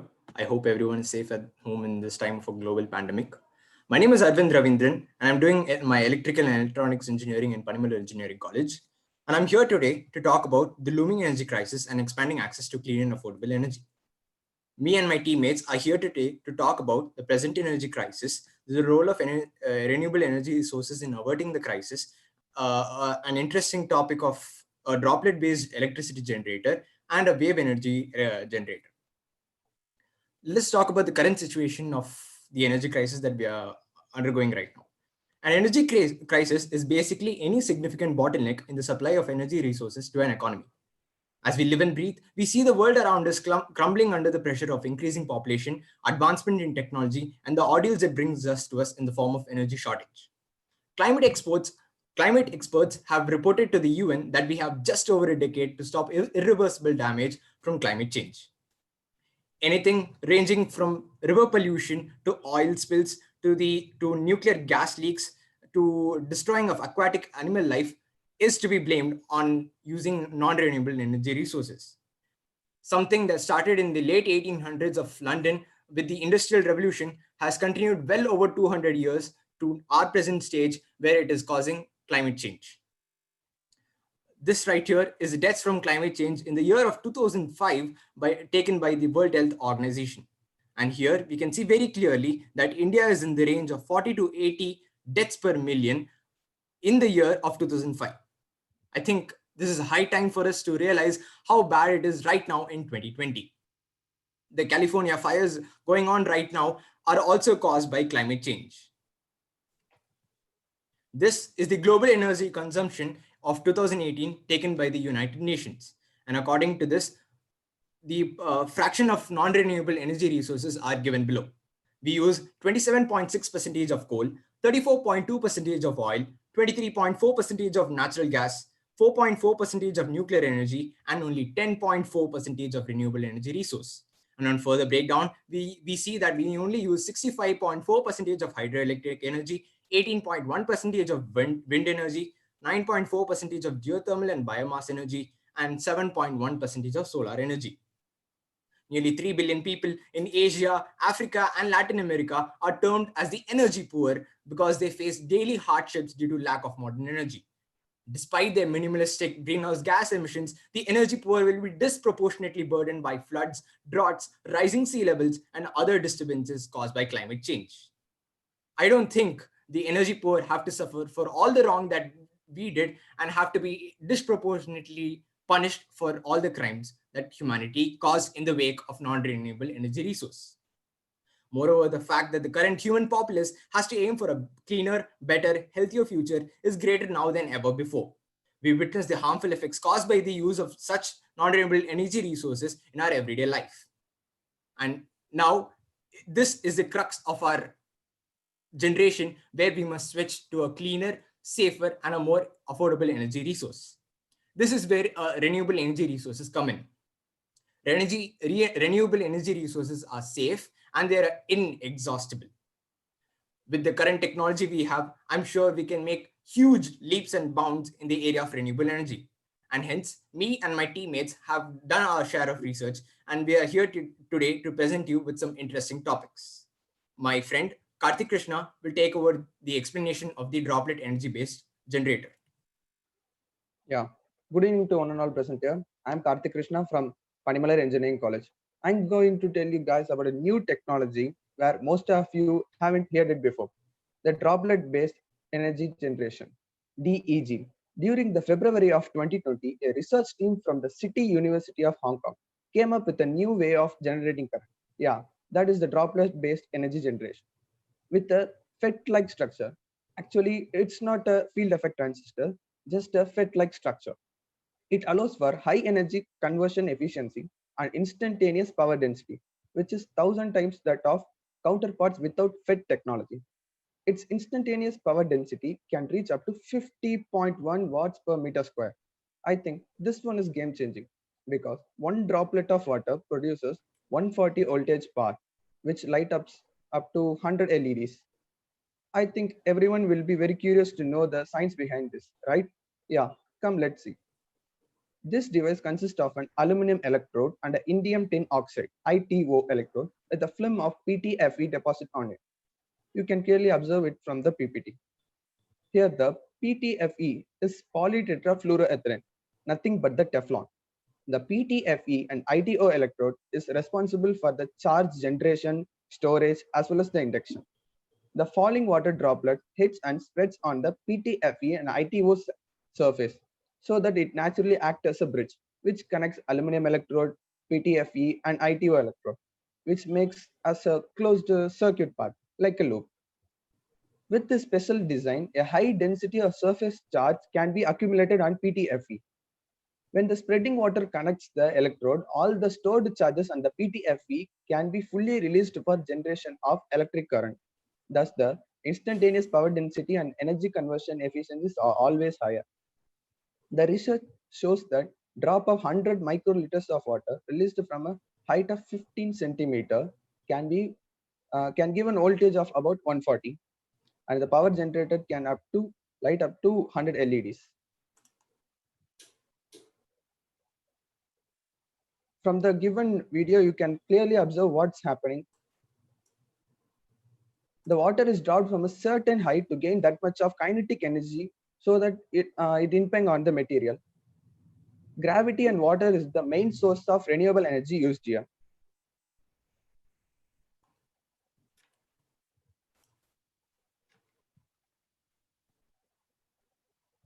From this, you can clearly observe how the water droplet hits the aluminum contact and what impact it makes. The main thing to be noted is affordability, right? Actually, it's very low cost for installation and maintenance too. Now let's see some practical applications.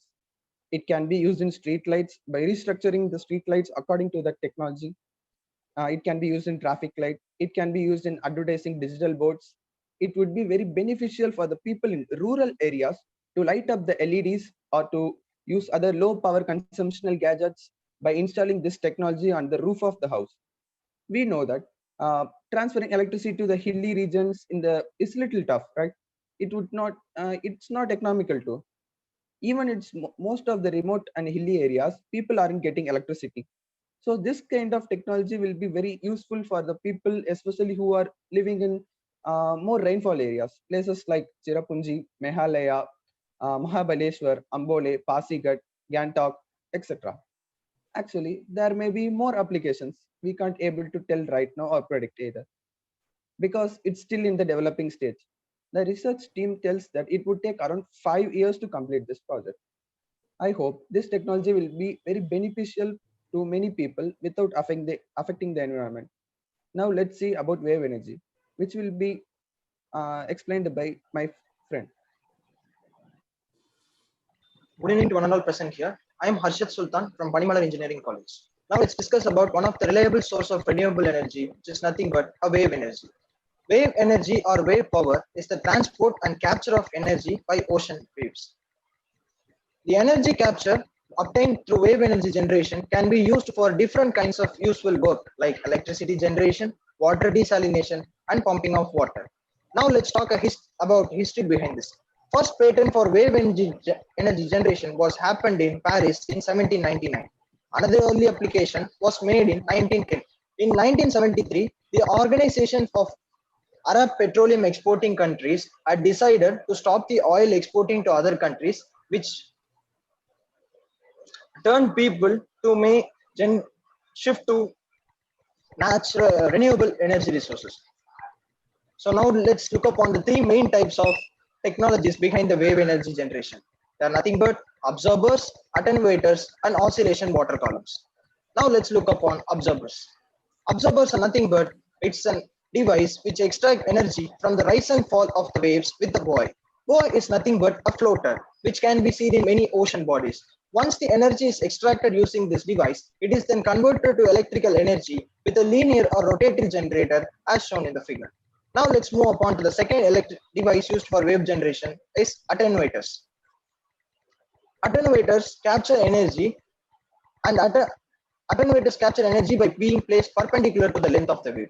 It's almost a snake-like structure which usually floats on the top of the surface of the ocean. It causes the attenuator to continuously flex where the segments are connected, and this connection is most probably connected to hydraulic pumps, which converts the normal wave energy into obtainable electrical energy. Now let's move upon to the third main type, which is nothing but as oscillation water columns. Oscillation water columns are nothing but a partially submerged enclosed structure. As we seen in the figure, the upper part of the structure above the water is filled with air, and the incoming waves are funneled into the bottom part of the structure. Now let's take a look upon this video. It's the oscillation water column. It is one of the concepts for harnessing the waves. It works based on the principle of power takeoff technology, which is typically an air turbine. Here the water level in the chamber rises and falls with the rhythm of the waves. As we can see, the most used air turbine, which is nothing but a Wells turbine, which acts like a piston where the air is forced forwards and backwards through the turbine, and it causes the rotation of the turbine. Here the Wells turbine pressurizes and depressurizes the air and makes it to come contact with the oscillation water column.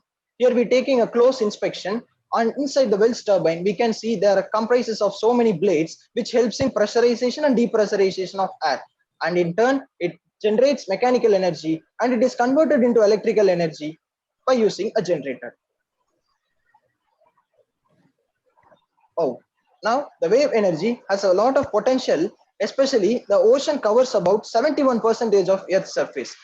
It's so easy to generate, right? But it can generate up to 1000 terawatts. It's also huge in number, but capturing wave energy and converting it into electricity is almost difficult. But this idea allows for innovation devices to be designed. Now let's take a look upon the advantages and disadvantages of producing wave energy generation.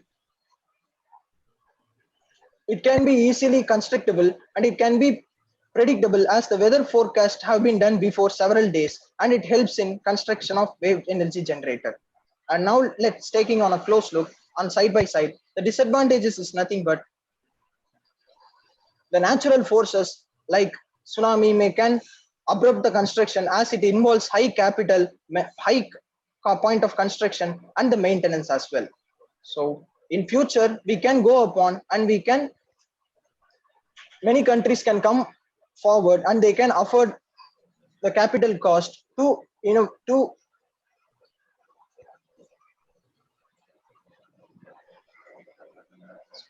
through diligent cooperation. Yes. Thank you, Sultan, for everything that you had to say. And I thank you very much, dear listeners and viewers, for so diligently listening to us about our innovative concepts. Almost anything and everything around us can be used to create a non-renewable source of energy. Earth's resources in itself are a great helping hand to us. I hope as a population of this world, we can come together and use these resources successfully in securing us a cleaner, safer, and a more eco-friendly environment. Thank you all. Thank you. The energetic presentation from the Panimalar Engineering College. So I have given a valuable presentation about the affordable and clean energy. Thank you, Panimalar students. Thank you, sir. Thank you, sir. Thank you, sir. Thank you, sir. Thank you. So I request next appeals from the academic partner of NSAVE Club, the students of St. Xavier College, to present their views on SDG 7.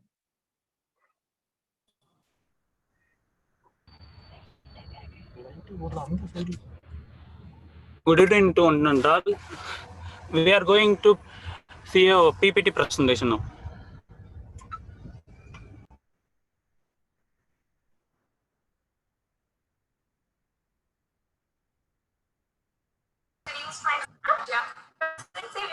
College of Engineering. I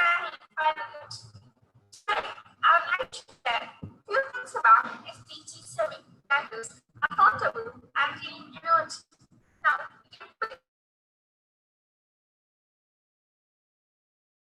a quick story from where this SDG 7 has started.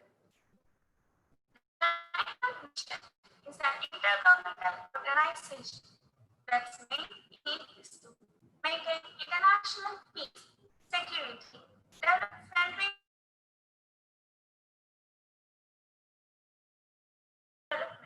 The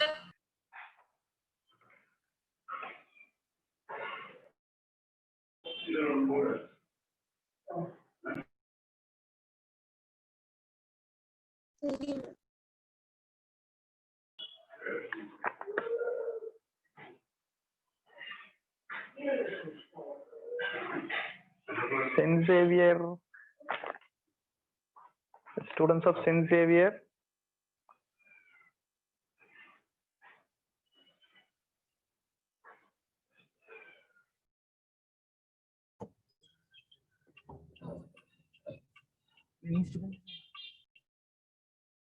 Sir? Ram, sir.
Ganesh?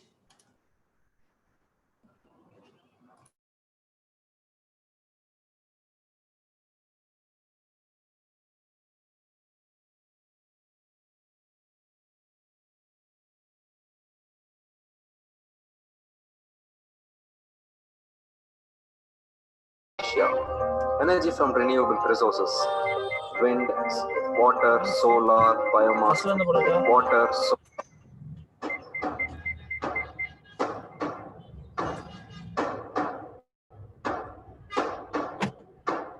the challenge, there is no development without fueling the engine of growth. Energy is critical and people with no sustainable access to energy are deprived of the opportunity to become part of national and global progress. And yet, 1 billion people around the world live without access to energy. More than 781 million people in 2016, or 39% of the world's population, do not have access to clean fuel and technologies for cooking. Why is this important? The former Secretary General of the United Nations, Ban Ki-moon, has said, energy is the golden thread that connects economic growth, social equality, and environmental sustainability. With access to energy, people can study, go to university, get a job, start a business, and reach their full potential. Energy is central to nearly every major challenge and opportunity the world faces today. Security, climate change, food production, job or increasing income. Sustainable energy generates opportunity. It transforms lives, economies, and the planet. There are tangible health benefits to having access to electricity and demonstrable improvement in well-being. Energy access therefore constitute a core component of the Sustainable Development Agenda for energy. The production of useful energy can also be sourced for climate change, accounting for around 60% of total global greenhouse gas emissions. How can we address this? Goal 7 of SDGs aim to connect this enormous imbalance by ensuring everyone has access to affordable, reliable, and modern energy services by the year 2030. To expand energy access, it is crucial to enhance energy efficiency and to invest in renewable energy.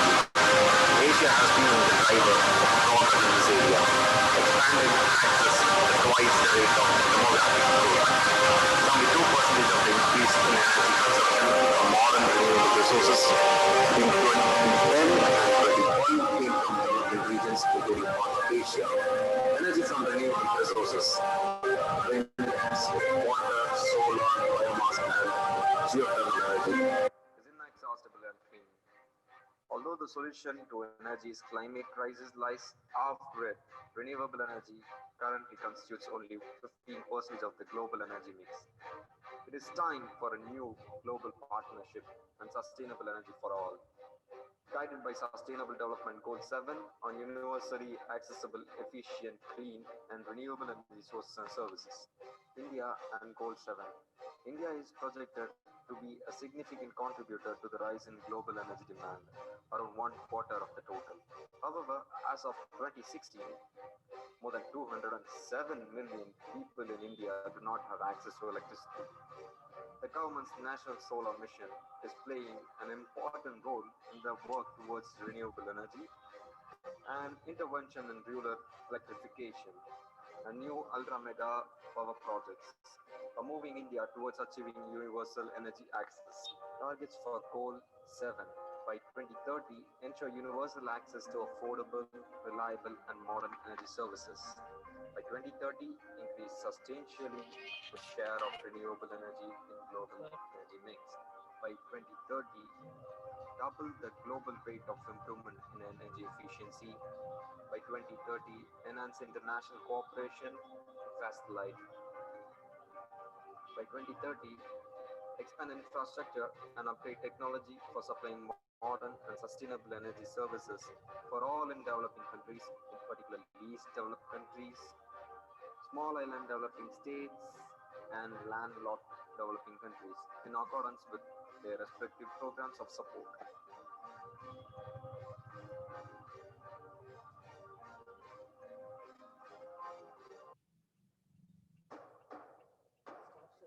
Thank you, sir.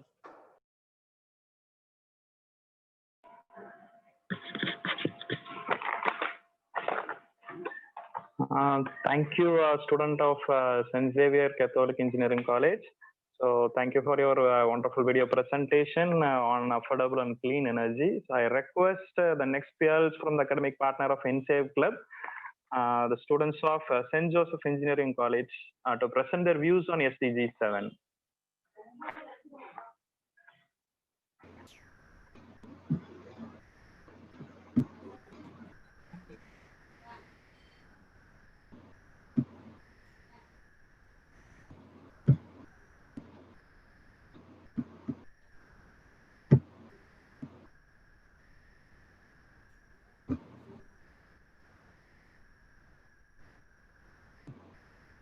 So can you please give permission to share the screen?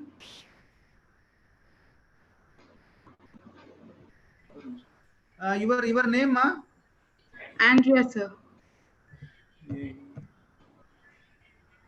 Which name you are connected in the? Andrea, sir. Andrea. Green9 SDG. Green9 SDG. Yeah, okay. You have to tell which name connected here. Then only we can able to give the co-host. Okay, it is given. Co-host is given. Okay. Green9 SDG. You are connected in Green9 SDG only, no? Andrea? Yes, sir. No, you are Yes, connected sir. in the name of Green9 SDG. Yes, sir. We given co-host. Okay, you continue. Thank you, sir.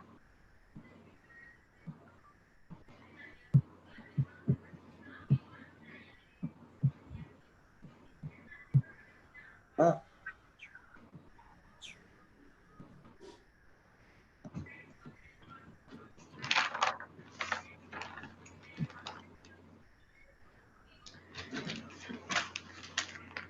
very pleasant evening to one and all gathered here.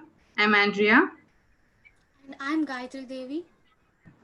We are from St. Joseph College of Engineering. On behalf of Energy Saving Club, we are here to present a small presentation on SDG Goal 7 and Indian approach towards it. Gayatri, yesterday I read a very interesting article about the United Nations. You can switch on the video and talk.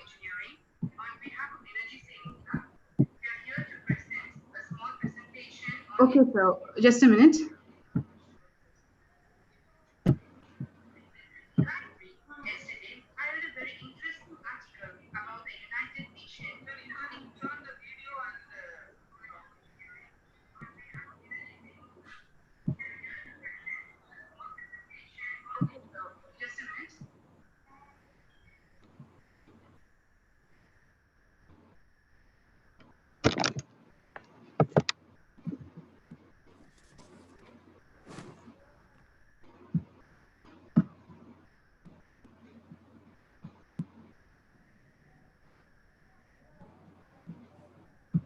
Yes, ma. Continue, ma. Continue. Okay, sir. Gayatri, yesterday I read a very interesting article about the Sustainable Development Goals formulated by the United Nations in 2015. Do you know about that? Yes, Andrea. 193 member countries, including India, committed to the Sustainable Development Goal, which is a collection of 17 global goals designed to eradicate poverty and to achieve sustainable development. Do you know what is sustainable development? According to United Nations, sustainable development is the development that meets the needs of the present without compromising the ability of the future generation to meet their own needs. Sorry.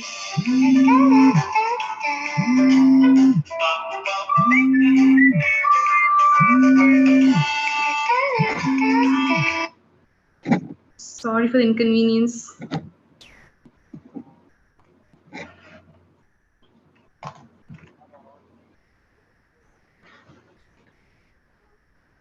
Development that meets the needs of the present without compromising the ability of the future generation to meet their own needs is known as sustainable development. Do you know why development has to be sustainable? Yeah, in the progression of economic growth, environment is being exploited, which is completely insecure. One of the greatest challenges facing humanity during the 21st century is giving everyone on the planet access to safe, clean, and sustainable energy supplies. And yes, development needs to be sustainable since fossil fuels are depleting and the demand for alternative energy sources are increasing. And the most significance is that it provides a better economy and maintains the biocapacity of the environment. Andrea, can you say why the seventh goal, affordable and clean energy, is involved? Okay. Food, clothing, and shelter are our basic human needs. We cook food with the help of cooking fuels or biomass, which is indeed energy. For transportation, we require energy. We require fuels for transporting, and then for manufacturing clothes and construction equipments, we require energy. That is electrical energy produces. So, in every aspects of our life, energy plays a crucial role. So, United Nations understood the importance of importance of energy in the Sustainable Development Goals plan, and incorporated in it. Do you know about the targets of Goal 7?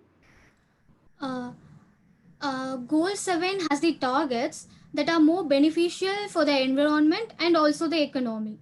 The first and foremost target is that by 2030, we should have global access to affordable, reliable, and modern energy services. And the next target is to considerably increase the share of renewable energy in the global energy mix. And also multiplying the global rate, thereby promoting access to clean energy, research, and technology, including renewable energy, energy efficiency, and advanced and cleaner fossil fuel technology. and promote investment in energy infrastructure. And the final target of the goal 7 is to expand infrastructure and upgrade technology in all developing countries, in particular least developed countries, small islands, landlocked developing countries, in accordance with their respective programs of support. And that's quite interesting. Can you say about the indicators? Yeah, these targets are measured using indicators. Coming to the first target of goal 7, as I said, to provide universal access to modern energy, it has two indicators. One is to provide access to electricity in proportion with population, and the other is to have clean energy and technology. India has electrified all its villages and almost all its households. The next milestone is to ensure uninterrupted power supply to all households. Assistance is provided with various schemes such as Integrated Power Development Scheme and many more. In order to have clean energy, we should move on to alternative energy sources that are less pollutant and more sustainable. And the next target, to increase global percentage on renewable energy. The indicator for this target is to promote renewable energy share in the total final energy consumption. These energy resources are hygienic with much lesser negative environmental impact, and it will have more demand in the future. And scientists and engineers around the world are continuously researching in this domain. They are finding new ways to use these sources of energy effectively. And the third target, as I said, to double the improvement in energy efficiency, and the indicator for this particular target is to measure energy intensity in terms of primary energy and GDP. The focus on lowering energy intensity and CO2 emission has also got further institutional shape with setting up the Bureau of Energy Efficiency. To promote access to research, technology, and investments in clean energy, the indicator is international financial flows to developing countries in support of clean energy, research and development, and also hybrid energy systems. And the final target, as I said, to promote and upgrade energy services in developing countries, and the indicator would be to install renewable energy generating capacity in watts per capita. So these increased focus on domestic manufacturing of energy, and these energy equipments are imperative. So far we have discussed about the goal 7 globally, and what are your views towards India's approach, Andrea? Okay. Okay. In order to achieve affordable and clean energy, the National Energy Policy was formulated under Niti Aayog. This Niti Aayog splits the targets into three categories. That is, the first one is universal access to electricity and clean cooking fuel. Second one, increasing the share of renewable energy in country's energy mix. And the third and the very important one is improving energy efficiency. Let me start with the first one, access to electricity. Okay. In order to get how can we get a complete access to electricity? In order to fix a problem, we have to split that into many different components, and we have to start from the basic level, that is ground level. So in order to achieve ubiquitous access to electricity, we have to start from the lower ends, that is bottom level. So we have to start from our homes. Every houses in India has to have electricity. I mean, they have to have the access to electricity. That is the first important thing. So, Pradhan Mantri Sahaj Bijli Har Ghar Yojana, that is Saubhagya scheme, facilitates this access to electricity for everyone. And the second one, if someone have the access to electricity, is that enough? No, that has to be uninterrupted. They have to have uninterrupted supply of electricity. So, in order to achieve that, first we have to improve the transmission line and distribution services. If only we have improved if only we have improved their facilities, then only we can have uninterrupted power supply. For achieving this, we use integrated power development schemes. And next, does only the urban cities access to electricity enough, or is that sufficient? No. All the rural places, rural villages in India have to have the access to electricity. Only then we can say we have universal access to electricity. So for that, Deen Dandal Upadhyaya Gram Jyoti Yojana, these schemes facilitate uninterrupted power supply to all rural villages. And next, we have formulated these policies. We have made many schemes to achieve these policies, but without having an administrative outlook, or without going to the core of the administration, we can't say that something is very successful. So for that, we have structural reforms. Our structural reforms include enforcement of supply codes, performance standards and regulations. With these structural reforms, and the policies which I discussed earlier, we have universal access to electricity. Next, the second part of the first goal is access to clean cooking fuel. Okay, in rural India, most of the women use woods or biomass or burn biomass as energy to cook food. And we can see that that produces a lot of smoke, and it's very injurious to health. Women often fall sick because of that, and that is quite harmful, right? And it's polluting the environment also. It's quite harmful. So for that, we have to shift the dependency on traditional fuels for cooking. Only then this unsustainability, or this not developmental attitude can be changed. For that, we have to shift the targets from traditional fuels to something better, which is sustainable, which is also quite efficient. So for that, our government has made National Biomass and Manure Management Program. This facilitates lots of biomass plants in India to produce biomasses. Next, is biomass alone sufficient? We have heard about LPGs, right? Liquefied petroleum gas cylinders. So many rural people don't buy them because they don't have that much money to buy it. That's the basic thing.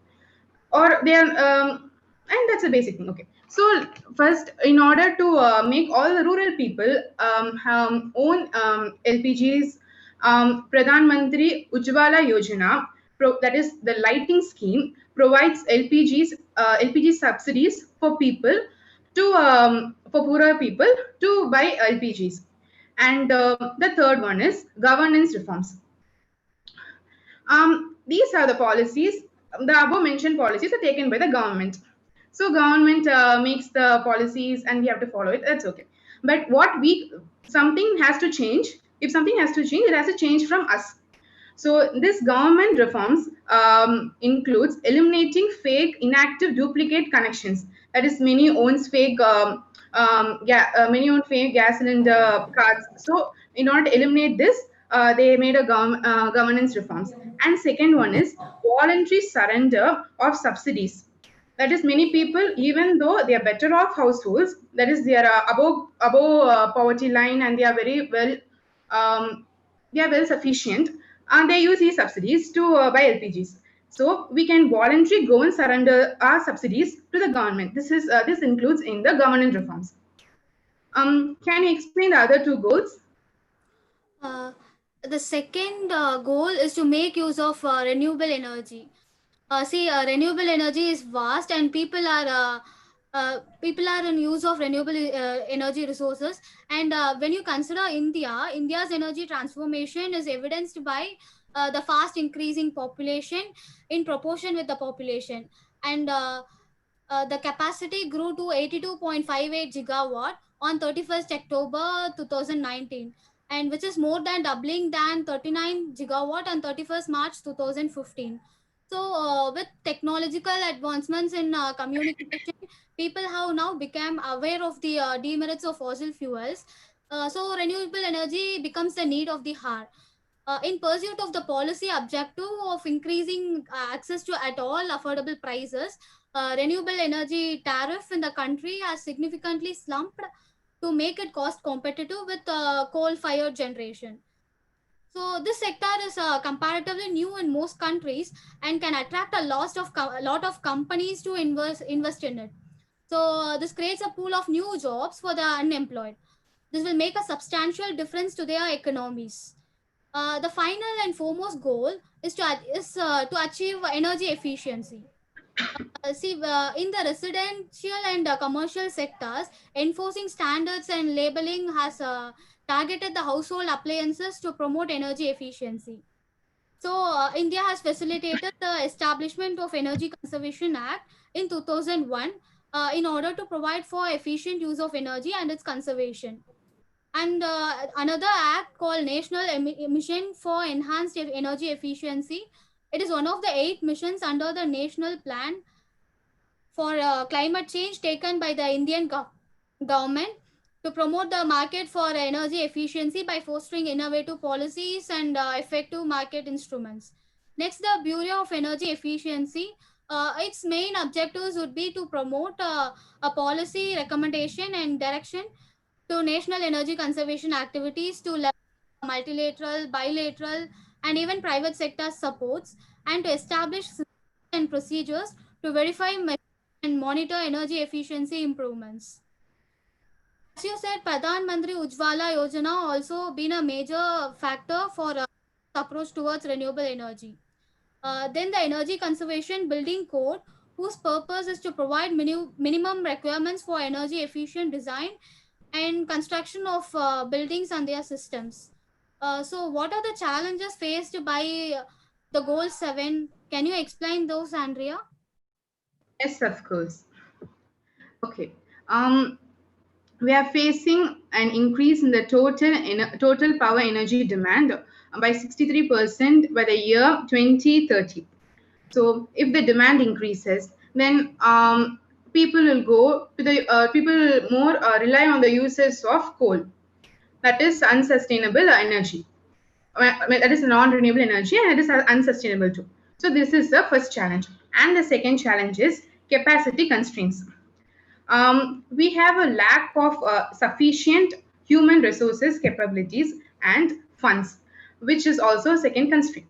The third one is, as you said, we increase the production of solar plants. We stand like fourth attractive country in the production of in the installment of solar cells and usage of solar energy. But in for us to establish the solar plants, we have to have photovoltaic cells and many other equipments. And for this, we have to import from other countries. So because of this, high dependency on other countries for import takes place. And this also requires redressal, and which is quite not up to the mark. And the fourth one is regional inequalities. Okay, in order to have more installed capacities, we have to have more plants, more energy producing plants. But for this, we need to have some place where we can build a plant. For that, we have to procure the land, and we have to construct the plant over there. But in order to do this, we have to evacuate the people from that place. So this is also a problem, because most of the the state and the central government agencies mostly don't permit for this. So this is also one of the challenges. Okay, I told about the challenges, but have you wondered on what basis they are measuring these targets advancements? These targets advancements are measured using two national level indicators. Totally globally, we have 169 indicators, but we just follow two national indicators for knowing the stage in which each state lies. The first indicator is percentage of household electrified, and the second indicator is percentage of household using clean cooking fuel. So these are the two indicators under which the targets are measured. And depending upon this measure, marks are given, and the marks that we get is the marks that they give for measuring this is known. Measuring the development is known as SDG index score. So we divide, based upon the marks, we divide the states into different categories. We divide into 4 categories. The first category is aspirants, those who got marked from 0 to 49%. And the second category is performers, those who got marked from 50 to 64%. And the third category is front runners. They are people who got marks from 65 to 99%. And the topmost one is the achiever, those who hit 100% marks. And here, this slide shows the index score of states and union territories on SDG 7, particularly on SDG 7. Okay. In this, Sikkim stands first with the SDG score index of 97 among the states. And among the union territories, Puducherry tops the union territories by scoring 97 marks. Next, and Tamil Nadu stands in 4th by scoring 90 marks. This this picture shows the performance of states and union territories on SDG 7, and it shows how many places and country, how many states are. Which state lies under which category, like front runner, which state lies under front runner, which state lies under performer category. We have mostly performers and front runners. We have only one aspirant, and that aspirant is Lakshadweep, and we didn't have any achievers yet. And the next one is, this is performance of states and union territories on indicator level. Based upon indicator, I told you, right, there are 2 indicators upon which they give marks for they give marks for each state. So according to the indicators, they have classified the marks. And in this, Andhra Pradesh tops by 86, and Tamil Nadu gets 90 marks. And yeah. So we are actually going on a good phase in this sustainable development goals, and we have to keep it on. It is our duty as a citizen to also save energy. Save energy for the benefit of the self, nation, as well as for the future. The energy you save today is for better tomorrow. So kindly everyone save energy, and thank you for giving this opportunity. Next one. Awareness is the greatest agent for change. It gives us immense pleasure to present the energy saving and awareness video created by our college. Hope you all like it.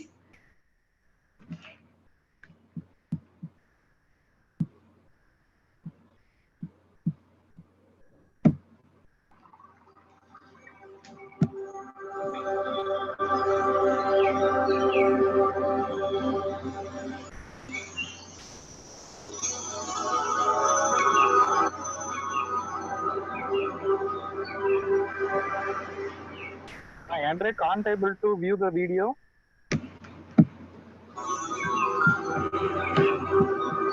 Not able to view, sir? Yeah, you have to share the video, I think. It is not shared. The video is not visible. You can share the video, I think. You can stop and share it. Oh, wait, sir.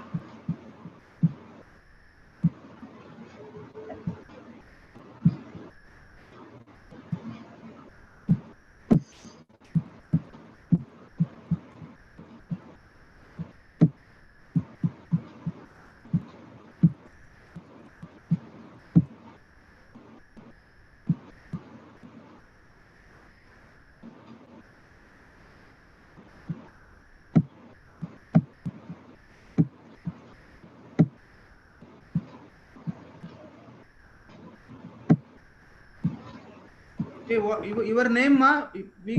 After giving co-host only, it is possible. Your name?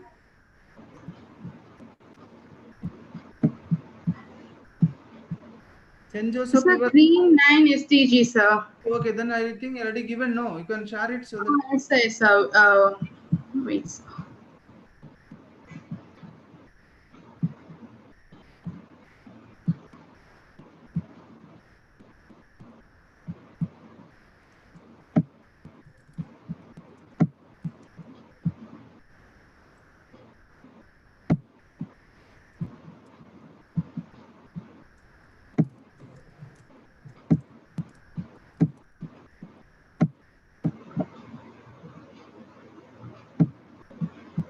Is it visible now, sir? Yeah, it's visible. Okay, sir.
Thank you so much. Thank you, everyone. And awareness is the greatest agent for change. Spread awareness about energy saving, save energy. Energy powers our life as well as makes our life easier. Thank you so much. Stay home, stay safe.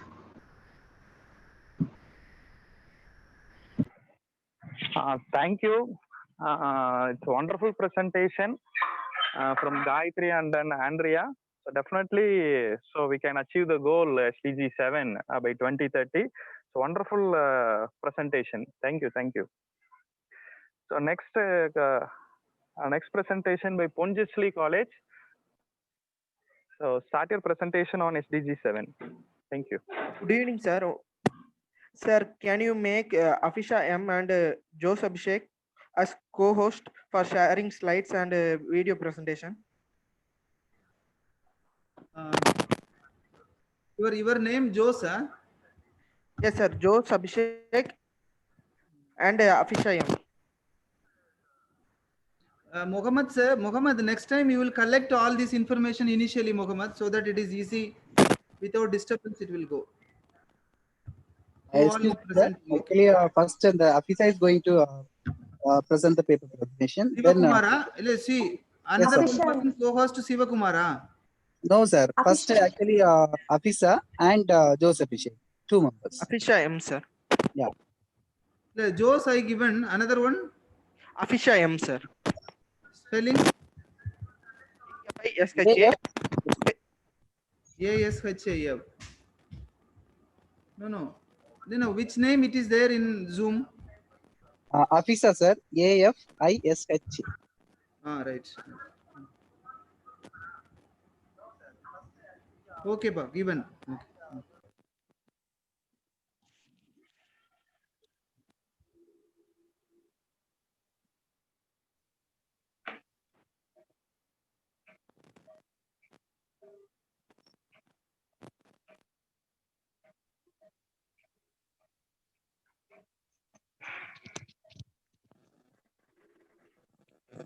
So greetings to one and all. Myself, Ravina R., final year student of Triple Department from Punjabi College of Engineering. So today, me and my teammate Afisha will be doing a presentation on green clean energy. So before moving into our aim of SDG 7, I'd like to tell you about the clean energy. So clean energy, actually, it is the energy that is derived from renewable zero emission sources, as well as energy saved through energy efficiency measures. Now, energy efficiency means using less energy to perform the same task, that is eliminating energy waste. Like using LED light bulb that requires less energy than an incandescent light bulb to produce the same amount of energy. Now, we'll move on to the aim of SDG. Now, SDG is Sustainable Development Goals. Actually, SDG is a collection of 17 global goals, which is designed to be a blueprint to achieve a better and more sustainable future for all. SDG 7 is about affordable and clean energy and is one of the 17 Sustainable Development Goals established by the United Nations General Assembly in the year 2050. Actually, it calls for access to affordable, reliable, modern, and sustainable energy for all by the year 2030.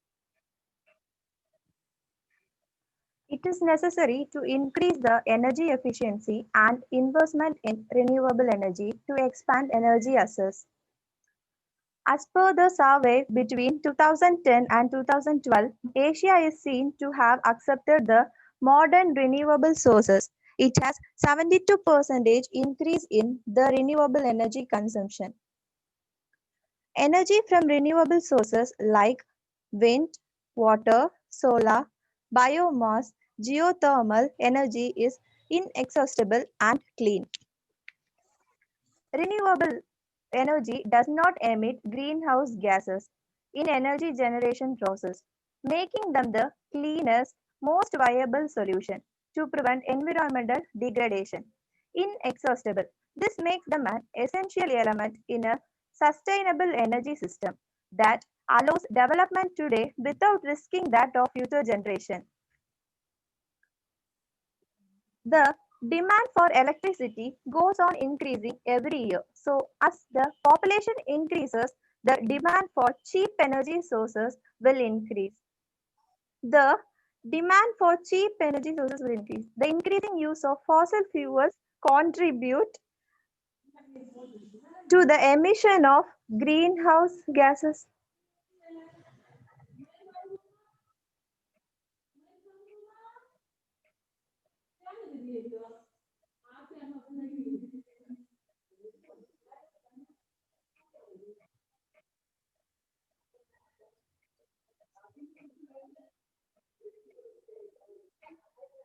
The increasing use of fossil fuels contributes to the emission of greenhouse gases, and these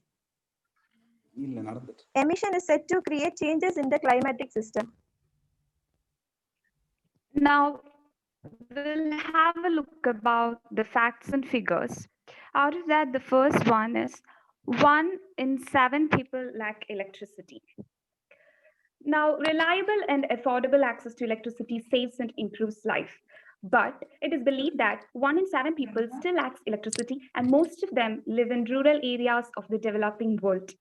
While 96% of the urban residents had access to electricity in the year 2014, their share was only 73% for those in rural areas. Now, the major challenge is actually providing electricity rapidly to these areas. Next is the energy and climate change.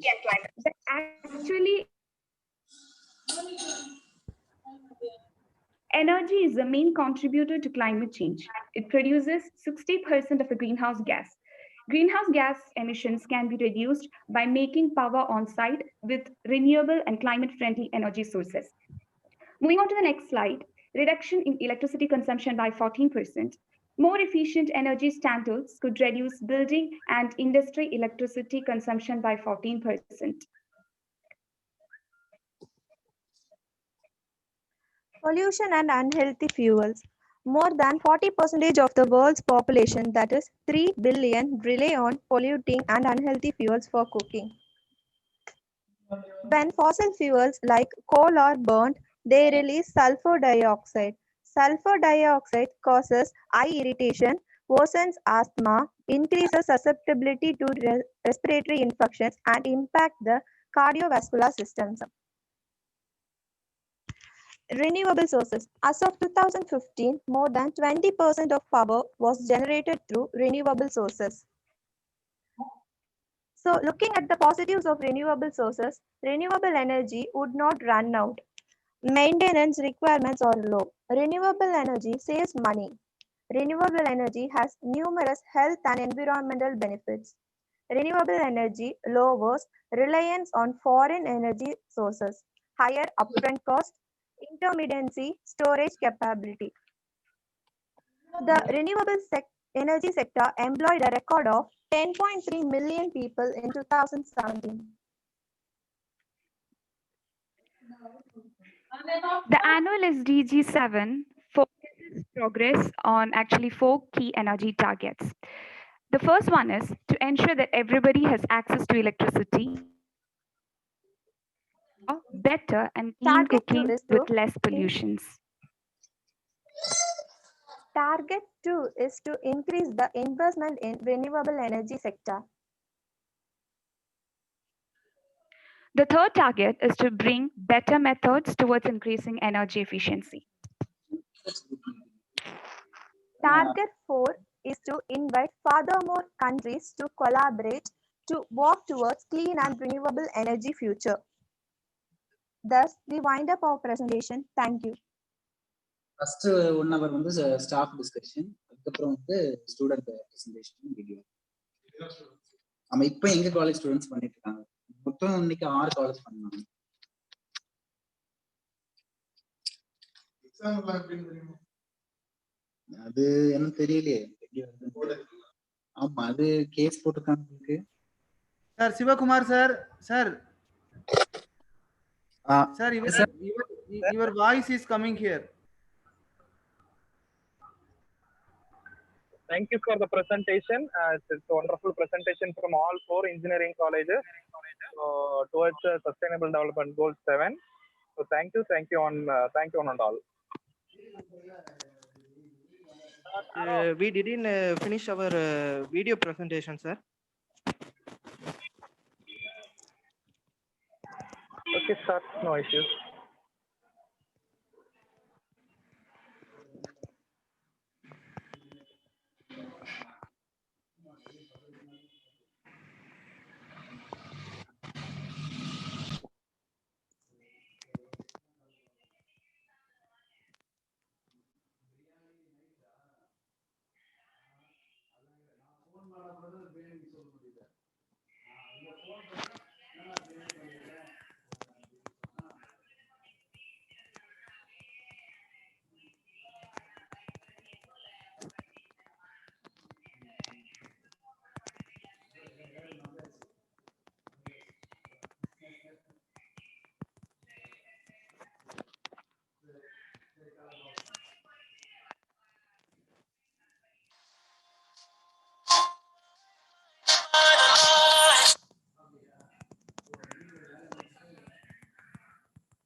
Sir, we have finished our video presentation, sir.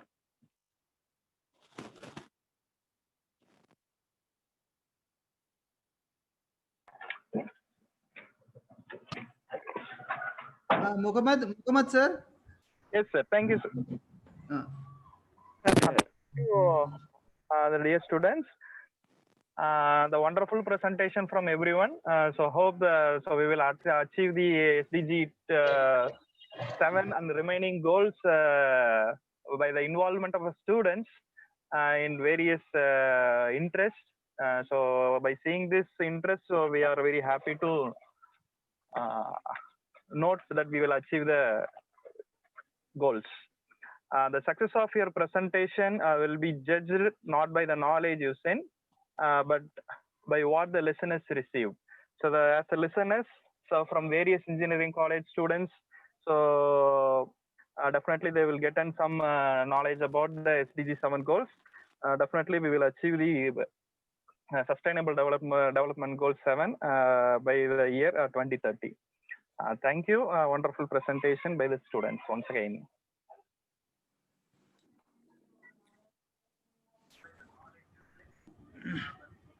Thank you, sir. Thank you so much for presenting the students' events very wonderfully. Thank you, sir. Thank you. Now I invite Dr. Marcelin Beno, sir, for giving the vote of thanks.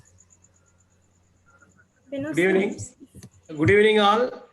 Respected SDG 7 experts, dear faculty members, industrial friends, and my dear students. Good evening and a warm greetings from IGEN Green9. Gratitude is an attitude that takes you to your altitude. I deem it my proud privilege to propose a vote of thanks for contribution of every noble heart towards the success of today's event. Today's pre-event of SDG Conclave is an amazing event. 6 resource persons with one moderator from 6 colleges from various parts of countries. Really, this is an informative and motivational event for SDG 7. Also, 4 colleges, NSAVE clubs actively participated. They have presented their SDG innovative ideas. I'm sure all the participants definitely enjoyed by participating this pre-conclave meet. At this juncture, on behalf of IGEN Green9, I'm grateful to mention our heartfelt thanks to all the experts. Dr. Edwin Raj, Dr. Taruna Jain, Dr. Jayarama Pradeep, Dr. Rajinam Linus, Dr. Selvi, Dr. Mary Linda. Thank you so much, sirs and madams. I'm very much thankful to all the 4 NSAVE club coordinators, faculty advisors, Professor Merlin Suba from Panimala College of Engineering, Professor Abraham Sion Singh from St. Xavier's Catholic College of Engineering, Dr. Venmadi from St. Joseph's College of Engineering, Professor Sivakumar from Punjabi College of Engineering for devoting time for society. They are extremely busy schedule during online class and all the preparation work. They are really spent a lot of time for preparing and executing the events. On behalf of everyone, I thank all the faculty coordinators. I really thank all the IGEN volunteers, especially our IGEN chair, Dr. Ramesh. We would like to acknowledge for his sincere efforts. He is a grateful, great leader, organizing and coordinating all the events and all the people. So thank you very much, sir. Also, I thank the organizing chair, Dr. Pandian sir, for his wonderful leadership in organizing the event. His wonderful welcome address. Also, Dr. Madan, our organizing secretary, for coordinating all the clubs, all the people. So for their hard work to coordinate the event very successfully. Thank you very much. I also thank all the IGEN founders, our board of directors, for their cooperation and supports. Thank you one and all. Next, very important, I would like to thank all the student contributors. They have prepared well and they have tried their level best. So thank you all the student contributors, and also I thank all the participants from academia, industry, and from the other people for their active participation. And also thank the core committee members, especially the core master of ceremony, and all the people. Really, they have done the job very effectively. Thank you very much. Once again, I thank each and everyone present here. Thank you one and all. Thank you.